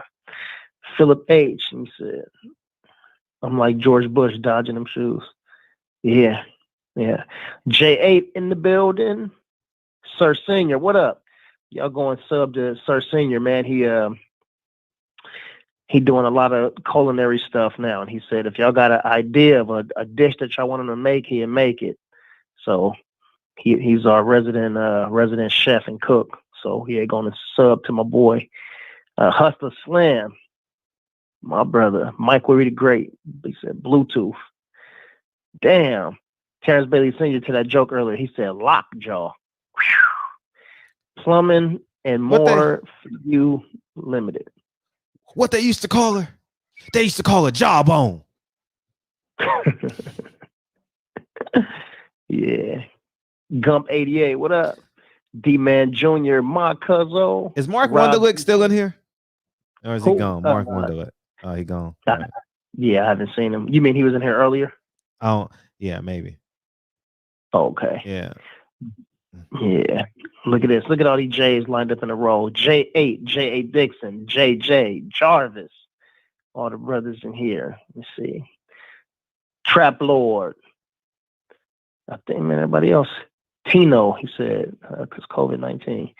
I haven't seen Tino Fernandez in here, but what's up, Tino? Welcome to the shop, man. Welcome. Yeah. You get 1% off your first cut. So 1%. I like that deal. 1% off your first cut. We always give discounts on the first cut. Yeah. You got to start with Fred first. He going to fade you. You come to me. I'm going to give you a shag. Easy. Mr. Vegas, my brother in the building. What up, Champion Heart? I think everybody else done fell asleep already, man. These jokes done put the brothers to sleep. Y'all cold. Yeah. Was Patricia Shelton in here earlier today? Yeah, she was in here heavy. All right, good. She probably sitting up with baby girl and they chilling out, listening in. We know, Queen, we know you here. Dave Jack. Yeah. All right, shit. Peoples Hernandez, where you at, man? We ready for you, man. Drop those mics. Let's see. Warren Richards. Yeah, I see you in there. Yeah, that's it. See, look, Patty said yes, DB. Exactly. Knew it was. Yeah, Mike Reed the Great said, I'll knock her off. Man. knock her off the shelf, knock her off the bed, knock her off everything. She definitely can get it. What's your age limit, Fred? I don't know. I'm like, damn, you turned into B&B boxing and fell asleep and shit? That was a long ass pause before the answer. I don't know. I never had to think about it. Well, think about it real quick right now. She's 69, so 69.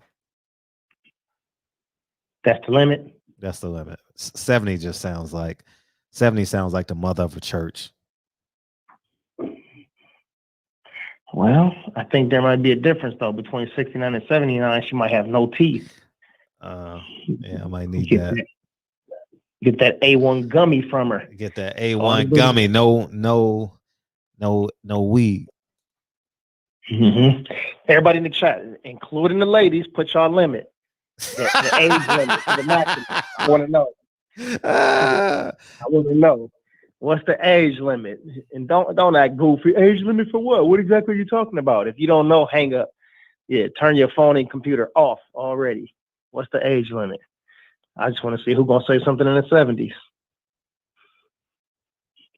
You say anything yet? 70, 59.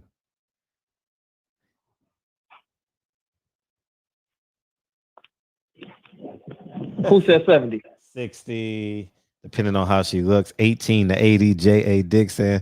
Patricia said 60. Patty said, I can't do 70. You just ain't met him yet, PD. That's all it is. Jarvis said 60. Dave Jack said 55.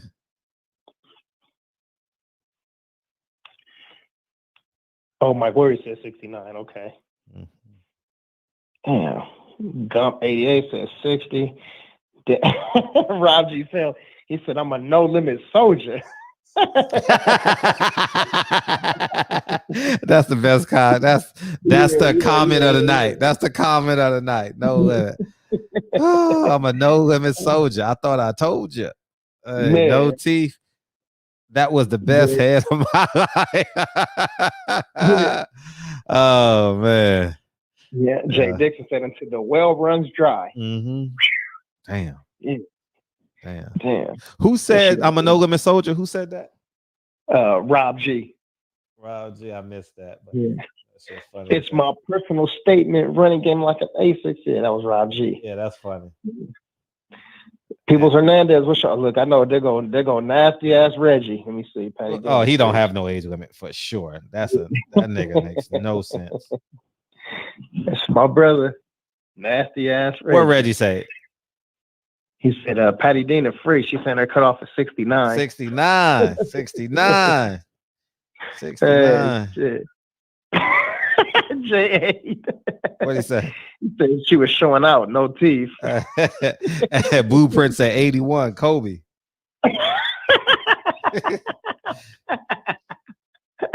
Oh, man.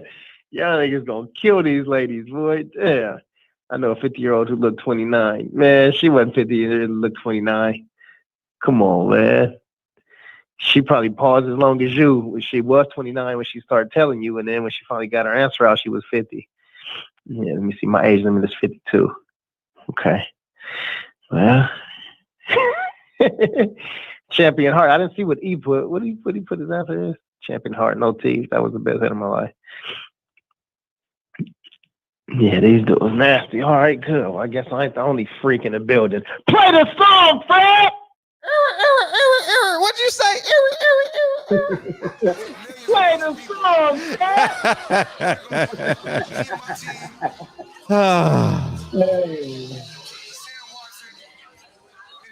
Yeah.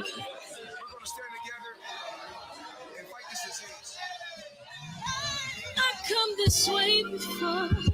Travel through the open door, circumstances navigated the path, and like happened oh so fast. No, it got lonely. Sometimes you see, I know we couldn't make it. Even when I'm off beat, I still land on my feet, and nothing can shake me. I appreciate y'all tonight. Thank you. I truly appreciate y'all. And yeah, man, it means a lot. Thank you. Yeah. Sing this song, man. Sing this song like you used to. Hey, life's a play with no rehearsal. Here come for your bro. Big personal. Cause the Devil is a lie. Hey, I'm telling you the truth. Hey, it's all in what you do. Hey, some things you gotta do. Hey, hey, hey, hey. Let's fight for millions. Take it. Next minute. When much expected, much is given. People Hernandez in the chat yet? Yeah. People Fernandez and drop the 5 mics on it. It is a good show. You know that the best things are never instant. Just shine and make it brilliant. Get up, open up your eyes now. It's the moment of truth.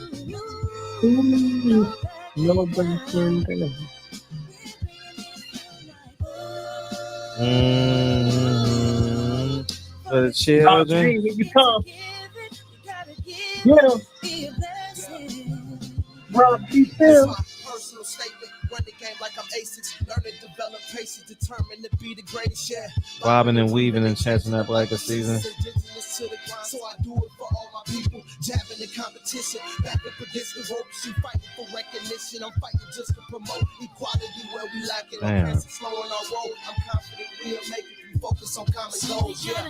Give back, give love, give insult away.